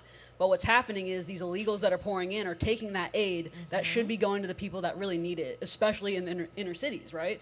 So like in New York right now, you've got people that are illegal aliens that are coming in getting these prepaid credit cards and, you know, nothing's happening. Yeah. They're staying in luxury hotels. It's a whole situation that's happening. And I want to comment a little bit on Trump's accomplishments. You know, most people don't know this, that he was originally a Democrat years ago, and he was going to run under the Reform Party, and he was friends with people like on The View and Oprah and whatnot, and he actually has a book published about all the letters that these people wrote to him, like happy birthday, and it's actually, I haven't read through the whole thing, but I've seen some of the letters, it's pretty cool. Tucker Carlson recently had an interview with Vladimir Putin, and he got into a lot of the history of like our defense systems and the things that are happening around the world. And one of the things he said was that he advocated for a unilateral defense system, which means that he wanted like all the countries to kind of come together, work together in our defense. Like, why are we spending money on these wars, funneling money into Ukraine when it's really just funding illegal activity, which you can look at if you want to check out Marco Polo. Marco Polo did the whole Biden laptop report. You know, most people wouldn't know that about Putin. I didn't either. And he also talked about wanting to join NATO, and Bill Clinton told him no. You know, he at first said yes, then he retracted it. So told who no? Bill Clinton initially said yes to Russia wanting to join NATO back in the early 2000s, and then he went back on it. It was 1999. The whole point of NATO was to stop Russian aggression. So why would? Well, I don't even understand that. Well, it evolved into now they're taking over territories that Russia never agreed to have them being militaristically involved there. So before you question what he's done, we had world peace when he was in office, and he signed various things like the Abraham Accords, and he respected other cultures, which is what the Democrats purport to do, but they really don't. They use other cultures and they start wars for their own financial gain. I mean, you saw members of Congress invested in stocks before the war in Israel and Palestine, correct. So, they're trying to make money off of this. And I can say that there's definitely bad on both sides. It's like one bird with two wings. And Donald Trump's actually a man of the people. He's not trying to be Republican. I'm very glad that Laura is now the co-chair of the RNC. I think there's going to be a lot of shakeups there. We've already fired, I think, like 60 people since she got in. Don't quote me on the number. But they're really advocating Ronna McDaniel's people. Position at the RNC. And Donald Trump fought more for blacks and gays during his presidency than Obama did. And actually, there was a speech at one of the HBCU schools, like just thanking Trump. And people don't want to see this. I've gotten suspended for posting these videos.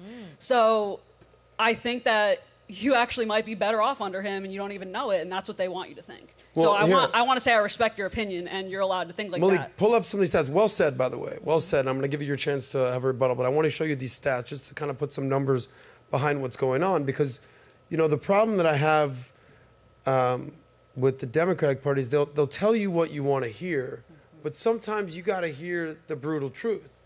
And the problem with Donald Trump is, and some people, I think this is why maybe this time around he's actually going to beat Biden, is people didn't want to hear what he had to say and the tough rhetoric that he had. But I think, what does they famously say?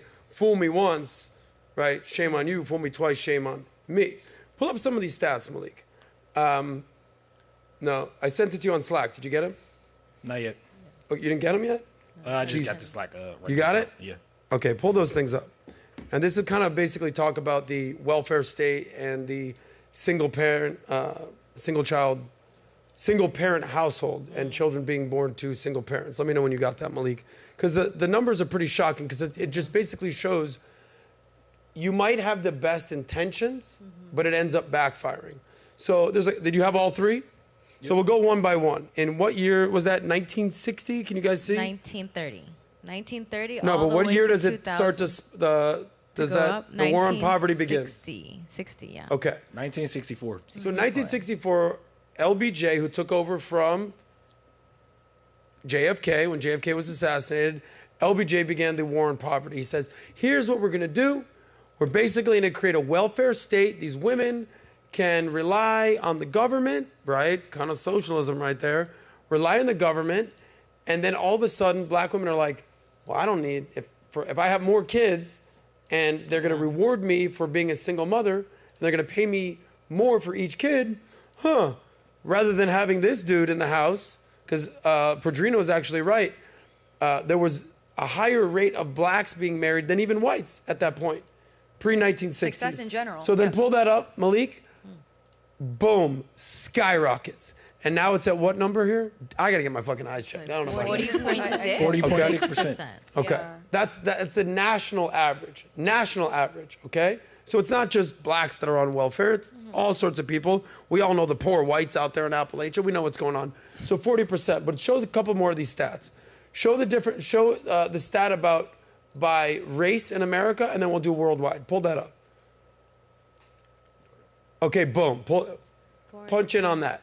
So 4 in 10 children in America are now born to unwed mothers. Would you agree with what I'm saying, the premise that the best indication a child will do well and child will succeed is under a 2-parent household? Would you agree with that? I agree with that, but I also think it's important to take into consideration when it comes to these stats that correlation does not mean causation. Just because welfare was implemented does not mean that, oh, that's why people started being more in single-family homes. Divorce has become less stigmatized. That can contribute to it. Why is it more specifically in that demographic that was doing so well prior? Yeah. Well, Pull that's up the where I stat, just so you mentioned see. the war By on the way, drugs as well. it's cool to say smart little buzzwords like correlation doesn't mean causation. I don't know what that means, but here's what I can tell you. These things skyrocketed since 1960. Okay? Yeah, but we can also... Whites, what does that She's say? saying- she's saying- basically saying that doesn't mean All anything, America, that there could be 40%. other Hispanics, 53%. I apologize. I said 60, and I actually underplayed the black. There's no doubt, whether it's correlation equals causation or whether it's like, what was the word the other girl, the other was like, the zeitgeist, the zeitgeist. I'm like, baby, nobody knows what zeitgeist is. What are you saying right now? Your friend or your old friend. And then pull up the last thing. If you're like, okay, correlation, causation, all right, cool, I gotta use the thesaurus to know what's going on here. Just look at this map right now. The US has the highest share of single parenting in the world. Not looking too good. 25%. So not a good look for America is all I'm saying here. That's all I'm saying. So I'll give you one perspective and I want to get Colby's way in it. You ever have a coach in sports that you like him more, but he doesn't get the best out of you. But then there's a coach that he's a fucking dick, but he gets the best out of you. So in high school, my senior year, we had a really good basketball team. I went to a really good private school in Miami Country Day. I think you were there at one point for some reason. Someone said they saw you there. I don't know. Really? Tom Brady's kids go there. I don't know. You probably make an appearance. You know what I'm talking about. Supported. We were supposed to be this great team and win the district and do all this stuff. Dude, halfway through the season, we're in last place. Everyone's like, what the fuck is going on here? But the coach is this really nice guy. Halfway through the season, coach gets fired. The new coach comes in and he's like, we're going to clean up ship up here. If you fuck up in practice, run it again. You're running more laps. You're not eating healthy. You're not working out. And all of us are like, dude, this guy is such a fucking dick. But you know what happens is we got better. We got more unified. We hold each other accountable. We stopped cutting corners. We stopped saying like, I don't care if I like him or not. We started winning. What happened is we won districts. And I would correlate that with Donald Trump. The coach, you might like the Democratic Party. You might like a Joe Biden or Obama better because they tell you nicer things and you think they're nicer. I would genuinely say that Obama or Biden are actually probably nicer people than Trump. Like Joe Biden, for all his flaws, doesn't seem like a dick, in my opinion. Most people would say that. But the difference between Trump is this guy just gets shit done. And a lot of people are uncomfortable with that. People are like, the mean tweets and what he has to say. But sometimes you need an asshole coach that you don't necessarily like to get shit done. Have you ever had a coach like that? Like, have you ever had these scenarios? For sure. What's your experience? Not even Trump, just like a coach who was a dick but got the best out of you versus a guy maybe who was just nicer. What's your experience with that? Yeah, the guys that really implement that discipline and structure and they're down your throat about it, that this is the way, this is how it has to be done. No, you're not going to be able to get a participation trophy. Yeah. No, it's there's only two genders, these type of things, and they're the way they coach you with that intensity, like that's how men need to be pushed. That's the toxic masculinity, dude. We don't need to feminize men these days. We need to emasculate them. And where that comes into geopolitics, you're talking about the war, you're talking about Ukraine, is you have to admit, listen, the beauty of where I'm at right now is the ability to reason. You just have to look at the situation. There was no wars under Trump, okay? Yeah, the mean tweets said not nice things. Maybe he's grabbing some things when you're not looking, the locker room talk. But there was peace and prosperity, okay? And some mean tweets. We look what's going on in Biden, this nice senile old man who's got a poor memory but a good heart, as the district attorney had to say. There's a war in Ukraine and Russia. There's a war with Gaza and Israel. There's Who knows what's millions of happening people with Taiwan? The Afghanistan the open withdrawal. border, the Afghanistan withdrawal. So you just look at the facts and be like, yeah, I don't like Trump. Like if you're talking as like even someone like you, yeah, I don't like what he has to say, but we're doing better from it. That was my coach in high school. I don't like this fucking guy, but we're winning. That's all I have to say about that. Response? There's a lot of things to go down. I don't view, what is it? Trump originally spoke about wanting to like get out of NATO, which I think basically I think basically the Putin administration was thinking about like when to invade or when would be most like prestigious. And when Trump didn't win a second term, they said like let's still go. I think if Trump won a second term, they would have still invaded Ukraine. And the reason why I believe that is because you could even go to the Tucker Carlson video and interview. Putin and / Russia is basically an imperialist nation. They believe that Ukraine should be part of Russia, that they should have never been let go of the USSR. I think this idea of like, oh, he wouldn't invade it under Trump, I don't think there's no real way to prove that. And yeah, there is. Well, no, there isn't. He had respect. Putin, the way Putin talked about Trump, he had respect. He would never lift his finger. It's not a question about respect. It's a question about if you believe you are entitled to this nation. And that is what Putin has repeatedly talked about. So I want to add, Yeah, go ahead. A coup began in Ukraine in 2014. Yeah. So the war technically started in 2014, and I actually learned this recently too. So in 2022, when Putin decided to act back, he was actually acting in defense. It was not a offensive move, if you want to talk about it like play. What do you mean by, like, a coup happened in Ukraine? A coup happened in Ukraine. They had someone removed. They had someone installed. And it wasn't what, the people wanted. And we're seeing that now across the world. You got Pakistan. Imran Khan is jailed right now. Jair Bolsonaro, is not allowed to run again until 2028. So all around the world, we're seeing like almost this new world order that's trying to emerge, and they're for themselves, they're not for the people. And I firmly believe that what's going on in Israel right now is about nation heads, it's not about civilians. Do you believe Putin is for the people? I do. I actually watched a lot of his videos. If you translate them, it's all about traditional family values and like wanting a unified group of people. And the term Ukraine actually meant someone who was on the outskirts. So it used to be a group of people who was kind of like on the edge of that country, and they tried to weaken that area because, as we know, the borders are so important, and if you weaken that region, they're susceptible to attack. Yeah, I do not think Putin is for the people. There's like clear evidence of him basically tampering with like when it came to like voting in for the Russian prime minister, for the president, whatever. There's clear evidence showing that there was like tampering there in favor of Putin. I think a person for the people would be for democracy and for like the people's general votes. Was this evidence written by Christopher Steele? Or I'm talking about the fact that like he won over like 110% of the vote, which would indicate that you would have to because that number is like literally impossible. So the videos I've watched of Russia recently, it's actually really interesting because I've never been there. But Tucker Carlson went there, and their McDonald's serves chocolate cake. Like, come on, guys, this is great. Their McDonald's. That's was how great. you know they're winning. Their McDonald's, cake at their McDonald's was great. No, we can shut this podcast out right now because McDonald's is serving chocolate cake in Moscow. And Mic drop, chocolate cake drop. There was the groceries there are a lot cheaper than here. Like him and his producers went, and they actually bought groceries and compared like how much money you would spend here versus there, and how much you would get for that amount of money, which is brilliant. Yeah, and, but before we start doing chocolate cake and groceries and bakeries and stuff, you have to understand the GDP per capita in Russia is minimal compared to the United States. So if you want to go dollars for dollars, it's... However... Okay, but let me just make this point, because I want to do more. We got 15 minutes left, and I want to get Colby's perspective, something he's been talking about. Look, here's all I want to say. There's people that think that we should defend Ukraine and defend NATO. I get it. There's people who think, dude, I got nothing to do with this, and somehow they're fans. I'm not a fan of Vladimir Putin. I actually think that he just killed his #1 political rival, Alexei Navalny. But here's my question to you guys. If you don't think that we should do anything, or you think we should keep funding Ukraine, I think I'm singling you out right now, is when do we stop? Meaning, we just spent trillions of dollars in Afghanistan and Iraq. We got nothing from it. Iraq is a failed state. It's now a fucking Shia state run by Iran by proxy.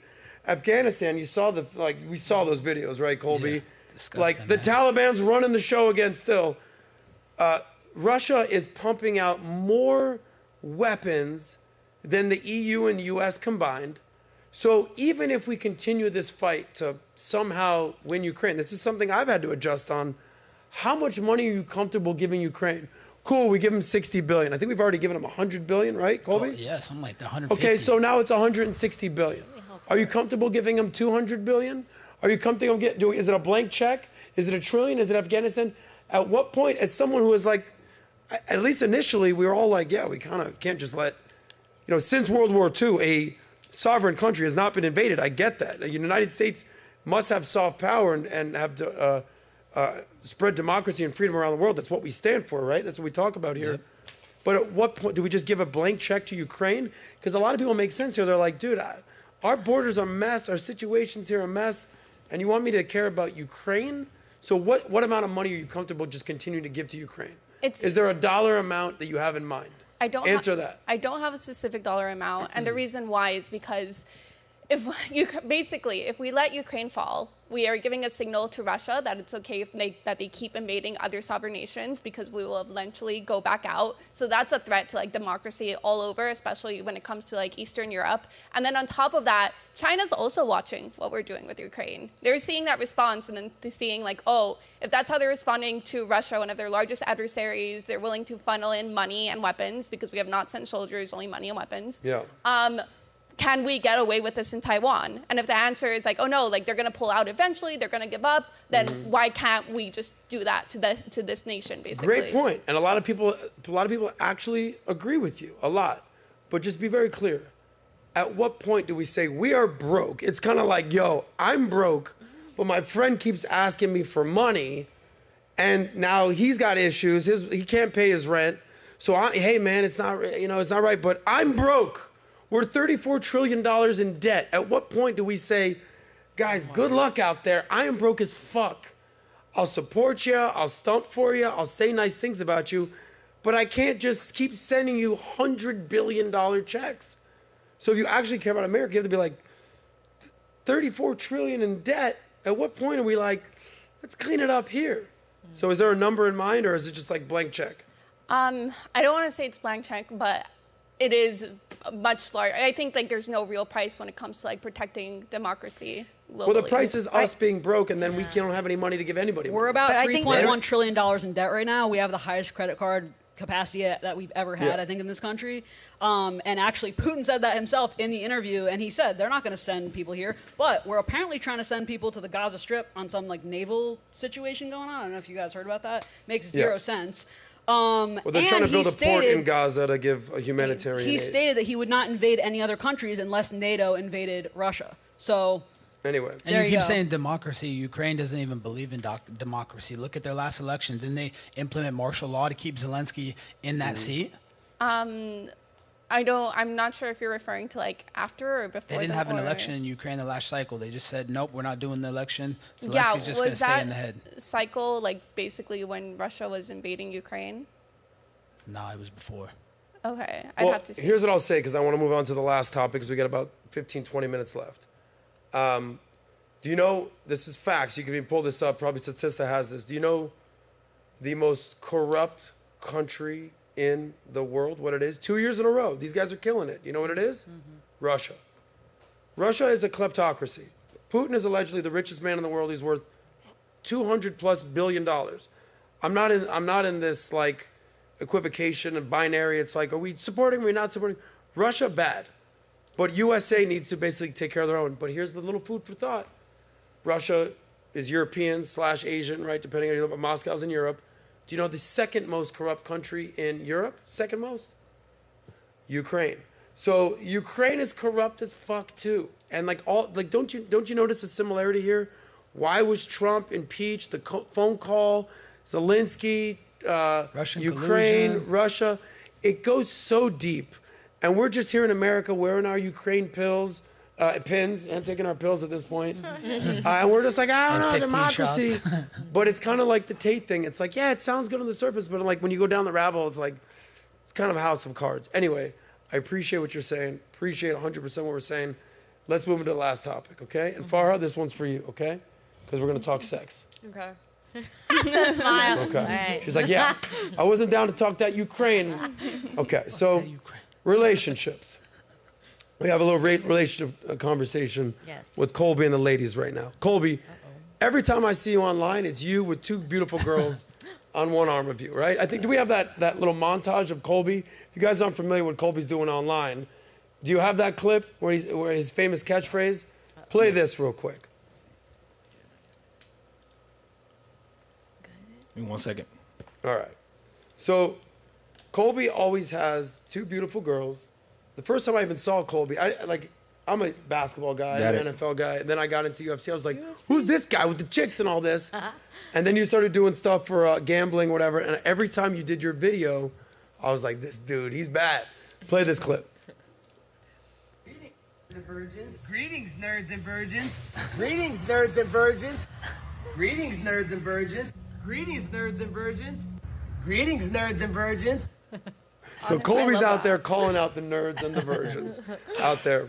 So, you know, a lot of what we talk about on this show, we talk finance and romance and money and how it equates to things and relationships. And now we're getting into more cultural stuff, which leads into more political stuff. As Breitbart said that politics is downstream from culture. This is becoming a conversation where men and women and a safe space to talk, not a college safe space, but like everyone can say what they want to say. But one of the things we talk about is basically how young men are kind of struggling. That's why they look up to Andrew Tate, right? So the nerds and virgins thing, and you and the hot chicks, where did that come from? And why are so many young men struggling? Why are there so many fucking nerds and virgins out there? I think the stats show that a third of young men under 30 haven't been laid in a year. So Colby Covington, a certified stud, give us a recipe to help these young men out. Well, first and foremost, our founding fathers fought for us so we could have our constitutional rights here in America and have freedom of speech. So people should be a little bit more tough-skinned these days. They shouldn't take things so personal, and everything doesn't have to apply to them, and they don't have to judge someone by a book just because they said some mean words. But early on, when I started rising up in the UFC, there was a lot of little kids that I noticed were like my haters, and I'm like, dude, you're living in your mom's basement. You're trashing on me, who's like a millionaire athlete. Like, what are you doing? That's not cool. So I was like, how can I, kind of give it back to them? You want to dish it out, you better be able to take it. So, I started calling them nerds and virgins, and that's my catch line. Greetings, nerds and virgins. Yeah. And people take it really personal, but. There's a lot of nerds in the UFC that I have to handle. I have to take their lunch money. I give them that ass whooping, give them a swirly, give them a noogie, and then I take their lunch money. Little wedgie too. Little wedgie out there? Yeah. Now, you ready for that wedgie? No. No. Well, as Drake has famously said, and I've said it before, with the advent of online and everyone's tough and everyone's doing their trolling online, Drake famously said that trigger fingers turn to Twitter fingers. Like, you're actually out there whooping people's ass, Colby. Yeah. We saw the video of Mike Tyson. Everyone wants to talk shit online to people. This guy's on a flight with Tyson. He says the wrong thing. Tyson beats this dude ass. Yeah, what don't people understand about talking trash online versus what could happen in real life? Yeah, they don't understand the consequences. Everybody wants to talk tough, but I talk the talk and I walk the walk. There's a difference. I step out there and I take the risk and I fight the best fighters in the world, and I prove that I am one of the best fighters, not just in the world, but of all time in this sport. So, there's people that talk the talk and walk the walk, and then there's people that just talk the talk and they don't ever walk. So there's a difference, but it's so sad the way society has fallen, and people want to be against people like me who believe in toxic masculinity. I believe that, men should not be afraid to be who they are, and take risk. Don't be a little beta soy boy. I think, and I've said this before, you're a couple years younger than me, right? So you're 36? Okay. So I remember back in school, our teachers would literally hit us. This is in the 80s, dog. Wow, with a ruler. Pull my ear. For sure. Or hit us with a ruler. Yeah, with the ruler. Smack. And all of a sudden, it turned into participation trophies. You can't say the wrong thing. Feelings. Vinny Oshana in the house. He's one of those feelings type people. Vinny, there he is. He choked you out last time we saw you, Vinny. Don't happen again. Careful. But then it turned into you can't. I think that more young kids, and I mean this, just sometimes deserve a punch in the face to see what it feels like. You're talking so much shit online. Who was the one kid we did a reaction video? The kid Neon. Oh, yeah. Neon. Here's this kid talking so much shit online, and then in real life, he got roughed up. Some people just need an ass whooping.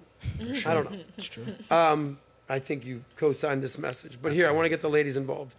So I'm at the UFC fight, and I'm watching two women fight.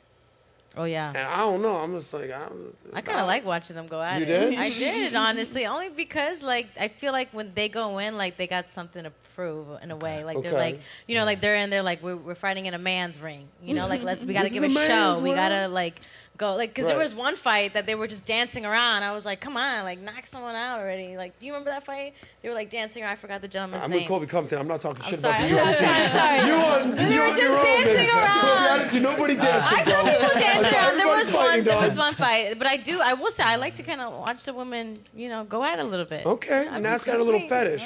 But and then, you know, in between rounds, these girls are knocking each other in the face. Women, like we're used to guys, but now all of a sudden these women are beating the shit out of each other. You know, go to their corners, and then the ring girls come too. Yeah. Right, like their job. going. Like people can't count the three. Okay, great. You know, you like to watch.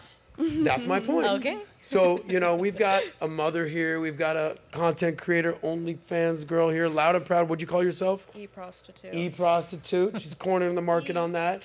We have a journalist here. We have a progressive personality, very strong feelings. But here's my question to you, Colby. This is a weird one.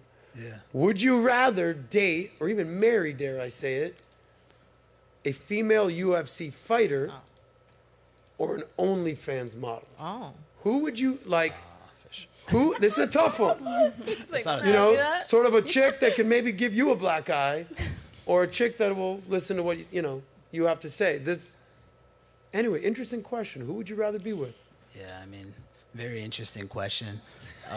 Most of the UFC girls are like very like tomboyish and you know into girls. They're not like you know like most women are and feminine women. So you know I would probably definitely take the UFC girl just because you know that's like a real job and like a real profession and career. And nothing against like OnlyFans, but like it's just you're selling yourself to the world. Like it would be tough to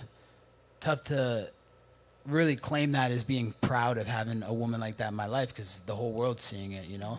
So it's not a knock because that's great. You know, you're making money. You're doing. Yeah. I'm all about you know the free market and go earn your money. You know, you need to take care of your family, take care of your bills. I understand that, but it's just for what I'm looking for a girl. You know, I come from like a very, you know, Baptist family, and you know my parents raised me with morals and values. So like I want a woman that I know I can trust and that she's gonna raise my kids and you know it's gonna be a happy, loyal family, not someone that has a million dudes in her DM that wants to give them you know an extra purse or an extra trip this weekend. Gotcha. Interesting perspective because it's not like do you want to fight do you want to marry a woman who's a fighter or just a traditional woman? Obviously you're gonna take like traditional woman, but OnlyFans girls, we have one here.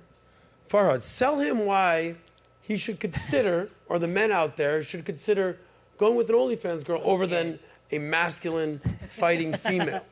I'm not going to sell them on that. Sell him, Farhad. Come on. Sell him. What are the benefits? How about? I'm asking you this.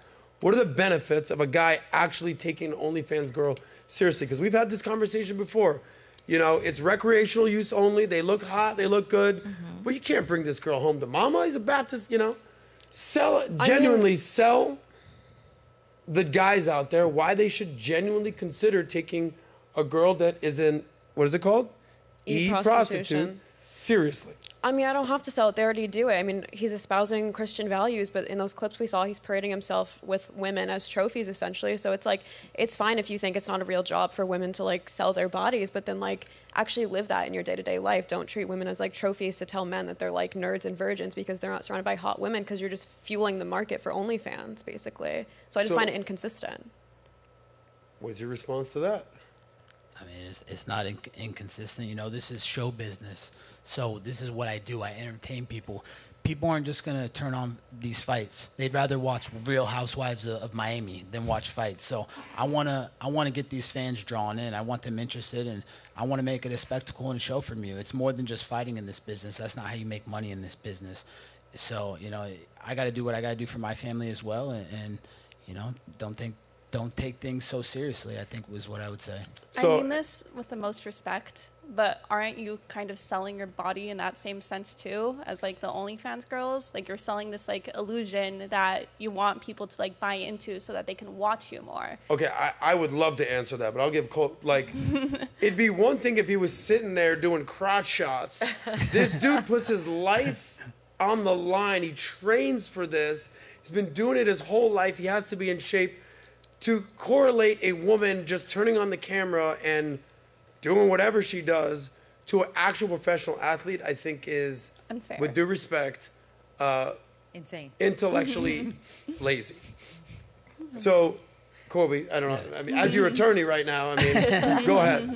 Yeah, it's interesting because last year OnlyFans actually offered me like a 6-figure contract to do content on there, but I'm like, I just thought it was too tacky. You know, I'm like, I'm not gonna film my training, and you know, I'm not looking to go on the OnlyFans page because I don't want to be known as an OnlyFans model. I earn my money the hard way. You know, I step in there like a gladiator. I fight the best fighters that have been risen their whole life to fight other people and send these kids to the hospital. So this isn't a joke. We don't play games. I get locked in the cage in my underwear, and I'm going out there to take that guy's brain cells. So it's a barbaric sport, and you know, it is what it is. It's not the feelings business. It's the fight business.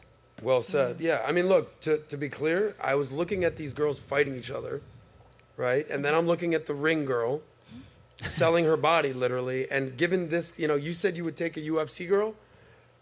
I'll take the hot, slutty girl over the masculine butch girl. That's me. That's me.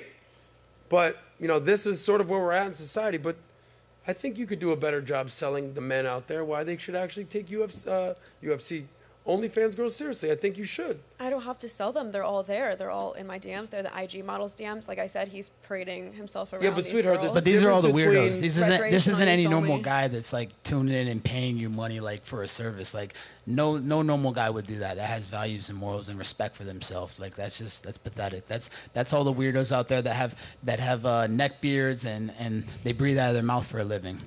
I mean, people say that Call to your make friends them, mouth breathers. They say that to make themselves feel better. It's a cope. I mean, like 20% of American men 10 years ago were buying sex. I don't think they're all incels. There's a lot of doctors. There's a lot of lawyers. Like it's $1 billion sex industry because of wealthy men. No, but okay, there's a difference here, and I want to cover one last topic. Can we pull some of those clips up, Malik, the last thing that Colby's been talking about?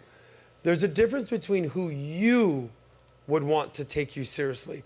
I assume you're not taking any of these guys just tipping you pay pigs seriously. But at some point, you're going to want to get married and have kids. At some point in your life, maybe not, yes, no?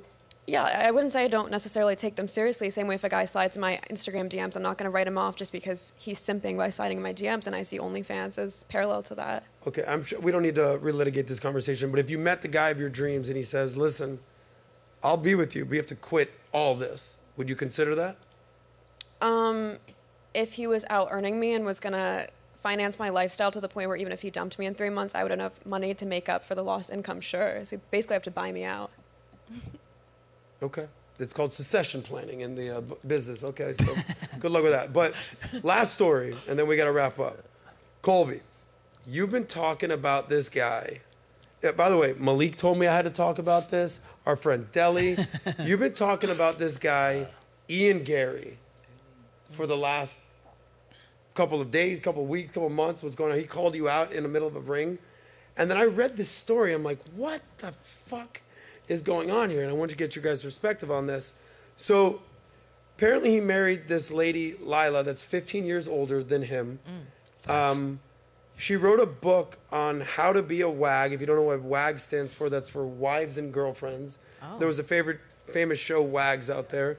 But do you have any of those clips of what Colby had to say and then what Ian Gary had to say?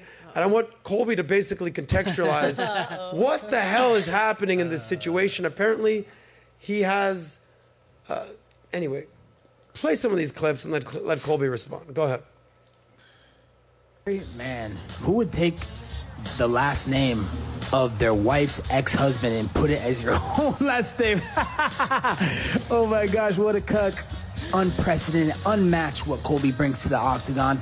Man, he's unbeatable, man. He's the cardio machine. He has a third lung. He's Donald Trump's favorite fighter. He's America's champion, people's champion.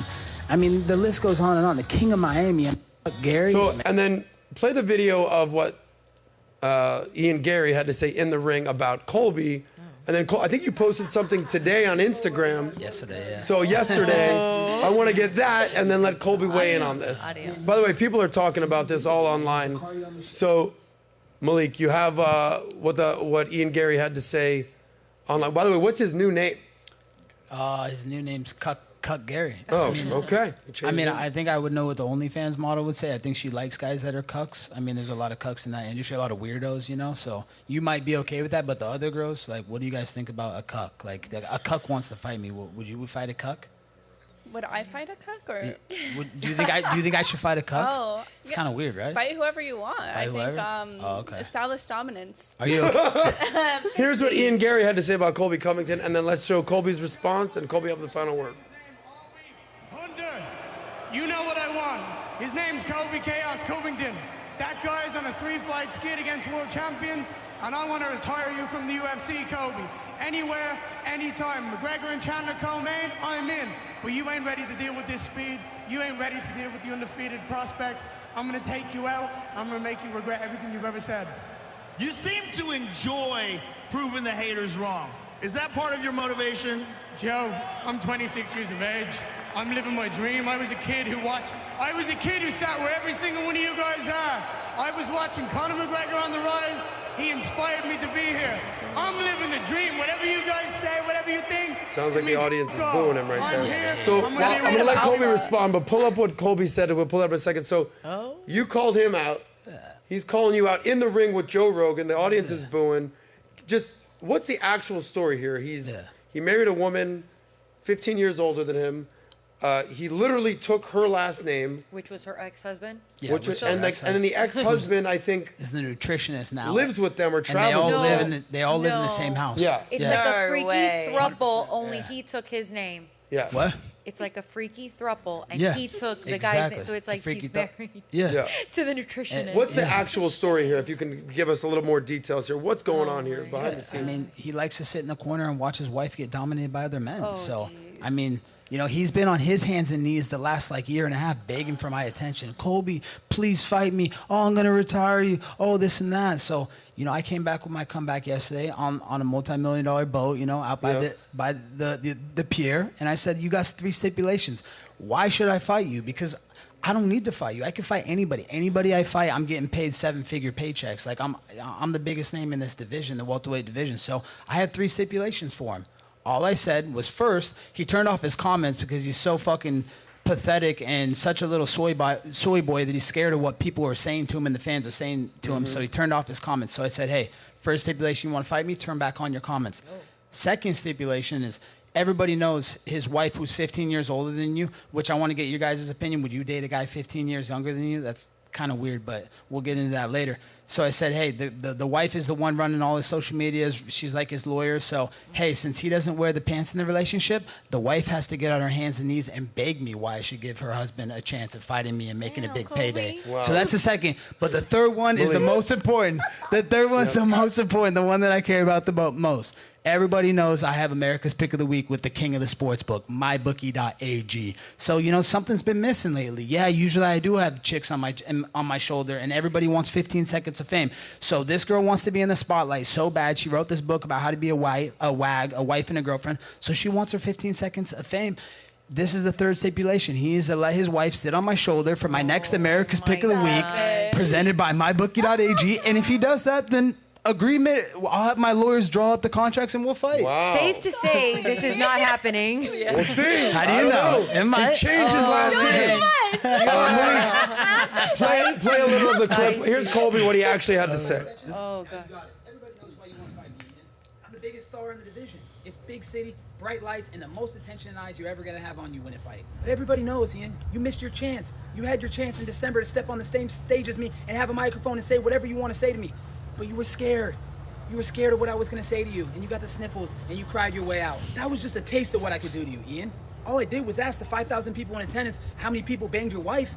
It's not my fault every single one of them rose their hand. If you're scared of that, Ian, it's not my fault. You're scared of What he has mad at me. What do you think it's going to be like when you step She into gets the around. cage with chaos? You just want life and death with a guy that does this part-time and is a busboy at Outback. Dude serves bloomin' onions for a living, and you went to a split decision with that guy? Now you want Donald Trump's favorite fighter? That's a big step up in competition, Junior. You're biting off more than you can chew. You know what? I'm a giving man. I'm a kind man. I like to give everyone a chance. stipulations. So everybody knows, Ian, what's in it for you. But what's in it for me? Tell me, why do I gotta go down in the rankings to fight some Casper the Ghost-looking Irish kid who has a gold-digging wife? Let me teach you the art of the deal, Ian. Let's come to a compromise. If you can meet these 3 stipulations, we gotta fight. Stipulation number 1. You and that gold-digging whore gotta turn your Instagram comments back on. And if you turn them off before the fight, you forfeit the fight. If you turn them off during fight week or after I beat your ass, you forfeit your purse. Stipulation number 2. Ian, we've heard you cry and beg on your knees, but we all know that you're not the boss and you don't wear the pants in the relationship. Layla, you got 60 seconds to convince me and the people why this fight needs to happen. So put your husband in the corner, get on your hands and knees, and beg. Now for stipulation number 3, my personal favorite. As you all might have noticed, something's been missing from my MyBookie promos lately. That's because I've been saving that spot for a special someone. Layla, you want to be a star? You want the spotlight? I got it for you, sweetie. You want your 15 seconds of fame, Layla? I'll give you your 15 seconds of fame right here for America's Pick of the Week. After I beat your husband, because that's a foregone conclusion, I will beat him. He's going to sit in the corner just like he does with all that cuck stuff you guys do, and he's going to watch while you get your 15 seconds of fame. Ball's in your court now, cuck boy. I'll have my lawyers draft up the papers. You got 24 hours to respond. We'll see if you're about that life. He's about that life. Colby Covington does not mince his words. So what I've learned in the UFC is, I don't know if there's anything off limits. Like Dana White has basically said he believes in freedom of speech. Yes. There's a famous clip of him saying, none of my fighters are on a leash. I don't know what the hell you're talking about. Say what you want to say. Promoting the fights. So you're doing your thing. But Colby asked you ladies a question. So we have to answer Colby's question. I have one question for him first. You don't think that maybe that's a little much? I don't think so. That's what I love about Dana White, Hunter Campbell, and the UFC, because they don't put a muzzle on us. They say, hey, you can say whatever you want, just don't cross the religion and race line, and that's it. So I don't think it's that much because they put themselves in the spotlight and they want the attention. They want to get the attention. They're doing these things to get the fans riled up. She's out here bragging about being a wife and a girlfriend. Like, what's cool about being a wife and a girlfriend? Like, that's disgusting. And then he's out there making fun of, like, military people. Like, the last guy he fought, Neil Magny, he was like saying that he was a bad father and he didn't pay and all these things, and that guy ended up having to go to like an insane asylum. So he's just he wants to dish and act like he's like this bad guy, which is why all the fans are booing him. They hate him, so they want Colby to come out and be the savior and be the people's champ and resurrect this division. So I don't think it was too much because she is a gold digging whore. She wants that fame, and she wants to expose herself as being a wife and a girlfriend, and he's a cuck. So it's facts. I'm saying the truth. Everybody shouldn't be hurt by the truth these days. It's just words and it's truth. Well, I want to see his response. I want to see what he's going to do. With that being said, when do you expect to have your next fight? Who do you want to fight? Like, we interview a lot of the UFC guys. I don't know how it works. What's the agenda? What's the timetable? You obviously got to get your foot right. Yeah. Who do you want to fight? Who are the call outs? Yeah. It's probably not this guy unless these 3 things happen. Yeah. I doubt that's happening. So, what's the future, the near future for Colby Covington? What's it looking like? Yeah, so thankfully for me, I'm extremely blessed to be in the position I'm in and have the platform that I have, thankful to the UFC and Dana White. But I could fight anybody. It doesn't matter. I could fight the guy in the back of the room right now, and I'm going to get paid the same amount of money. So, Don't aim too high now. Half the people in the back of the room just left. Everybody back there. No comment. So, it's always big cities and bright lights every time I fight. I'm always on the top of the marquee. So, when I fight next, it'll be a big pay-per-view blockbuster. So I think that the biggest show that the UFC does is it's called International Fight Week. That's their big Mecca show where they do a sporting experience, and it's like an event thing that they do together for the fans to get them excited, followed by this massive pay-per-view fight. So, I'm hoping that I'll fight International Fight Week. Doesn't matter who I fight. I told him, if he wants to do these 3 stipulations, we can fight. Yeah. Wow. But if he doesn't, I got to move up in the rankings. I'm not trying to go behind me, so. Right. Who would you pick if you had to pick someone up in the rankings? Or a fight you would think like, hey, this would be good to see? Well, who has the belt right now? Yeah, I want to rematch with my last fight, Leon Edwards. I broke my foot in 3 different spots in the first 30 seconds. You guys saw the walking boot I was in. I had the legit x-rays. Like, you see my name at the top of the thing. Like, that wasn't me, and he beat me by 2 rounds. And, like, I finished the fight pounding his face out and destroying him the last 2 rounds. So, and that's on a broken foot. He won the first 3 rounds because I couldn't get going because I was compromised. I was on 1 foot fighting this guy. So this is the number 3 pound-for-pound fighter in the world, and he couldn't finish me on 1 foot? What does that say about him? So I want that rematch 100% healthy, and I know I would turn the table and I would bring that belt back to America and put it on Donald Trump's desk. That's right. He's British, right? Yeah, he's British. So we got to have another revolution. We got to have Colby Covington. Another 1776. When is International Fight Week? It is the end of June, June 29th. Okay. And then I think UFC 300 is in 1 month. Yeah. We just gave away 2 tickets today for the big event in Vegas on PBD Podcast. So anyway, ladies, Colby asked you a question. Just answer us real quickly. Would you rather date a man 15 years older or 15 years younger than you? Older, because a man 15 years younger would be like minor. Okay. Well, look. Safe didn't answer. Stop, Good didn't answer, stop Vicky. Emmanuel Macron and whatever was going on there in France. If you heard that story. What about you? Older. We're going older. At like Farah? what age would I be? I don't know. 15 older or 15 younger? If I'm like older, then probably. No, you're a human now. You're your age now. We'll say 40 years old. 15 younger for her is like you said. 9 years years old. old. Okay, so then let's not go down below 18, guys, for the sake of this conversation. Would you rather go a younger guy or an older guy? Younger. Really? Yeah. Dominator right there. How about you? Older? Nat? Oh, see, you revised the question. Where I'm at right now? Older. That changed the question. Older. So the majority of women want to go older. But I'm and thinking us- if I was like 60, most men would if I like was like to go a 6-year-old younger. lady, I'm like, let's have fun. Well, I listen, would there's go older younger. guys that act like they're, 15. Anyway. So Guys, this I is don't think it's a fair hypergamy. question. This is hypergamy 101. Guys, girls want to date everything up. Guys who are older have more success, have more money, have more notoriety. Girls want someone they could look up to, where guys will gladly date down. We don't care how much money you make. We don't care what you drive. We don't care where you live. If you've got a good personality and you're hot and you're not doing risque stuff and we're able to bring you home from mom, we'll take you home. It's like when I met Nat, my friend Nat here. No, I was not homeless, penny the shoes. I came from a great family. I have great What? success. You I cut went me to off. private school. Anyway, These it's are all my good. teeth. Men and women are different. That's all I'm saying. Yes. Colby, it's been awesome having you on, bro. I think it's safe to say our entire audience, and even some of these ladies you disagreed with, are rooting for that comeback. We hope you get Leon Edwards in the next few months. We want that foot to be feeling nice, so you could literally kick some ass. Yeah. That's kind of how that works. Final words that if you want to look into the camera and let the people know what you got going on, where to find you, let them know, Colby.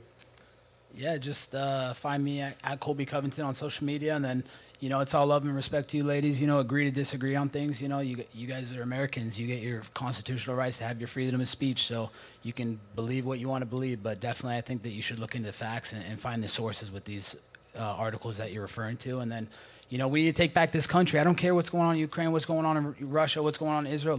I care about what's going on in America. There's veterans that are rotting out on the streets as homeless, and we're not taking care of them, but we're giving $10,000 checks to illegal immigrants. So I'm not saying that it's not okay to come in this country, but you need to come in legally, because then we know who you are, and then we're not allowing terrorists and criminals and people like, we got all these people from Haiti that are coming over here. The gangs took over the country, and now all these people from Haiti, like these people that are in the prisons, that are being released from prisons, are coming over here. We don't need those type of people here.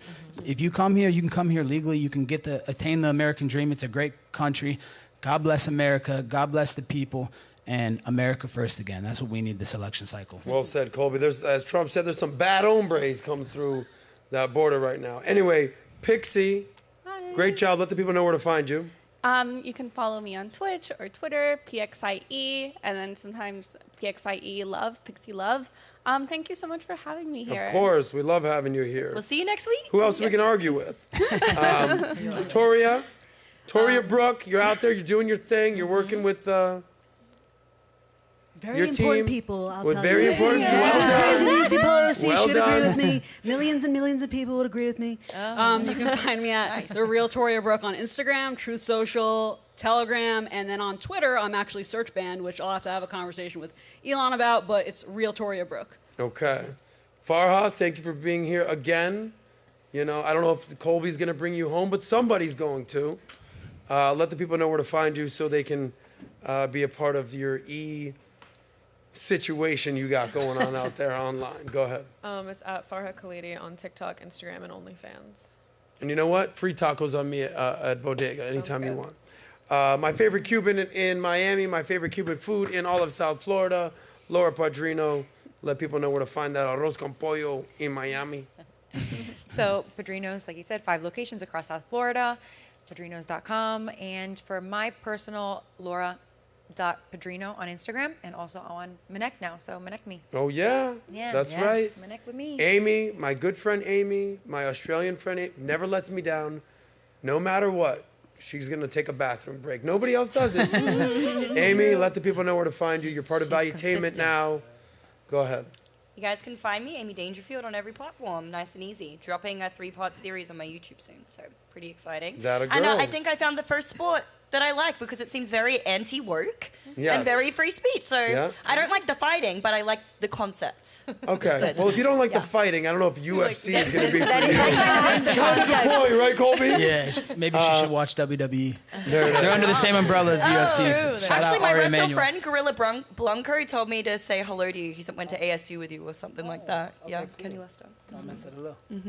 There it was. Yeah, good to see you, Gorilla.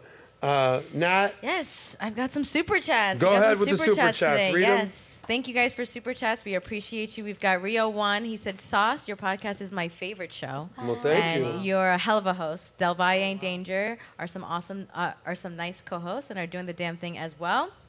And we have another chat from Jay Nels. In heavyweight boxing, the power is the last thing to leave at the fighter's arsenal. Example, George Foreman became the oldest champion because of that power. Then we have Full We Todd. He said, I'm black. I know 4 women said that when you have kids, you don't have to work a day in your life. Plus, the women from the 70s admitted that they were just greedy and they kicked their men out if they're house for money.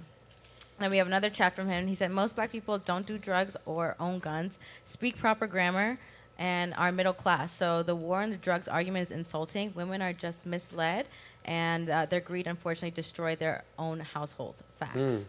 And then we have Null. He said, only 4% of black men are ever arrested, not 70%.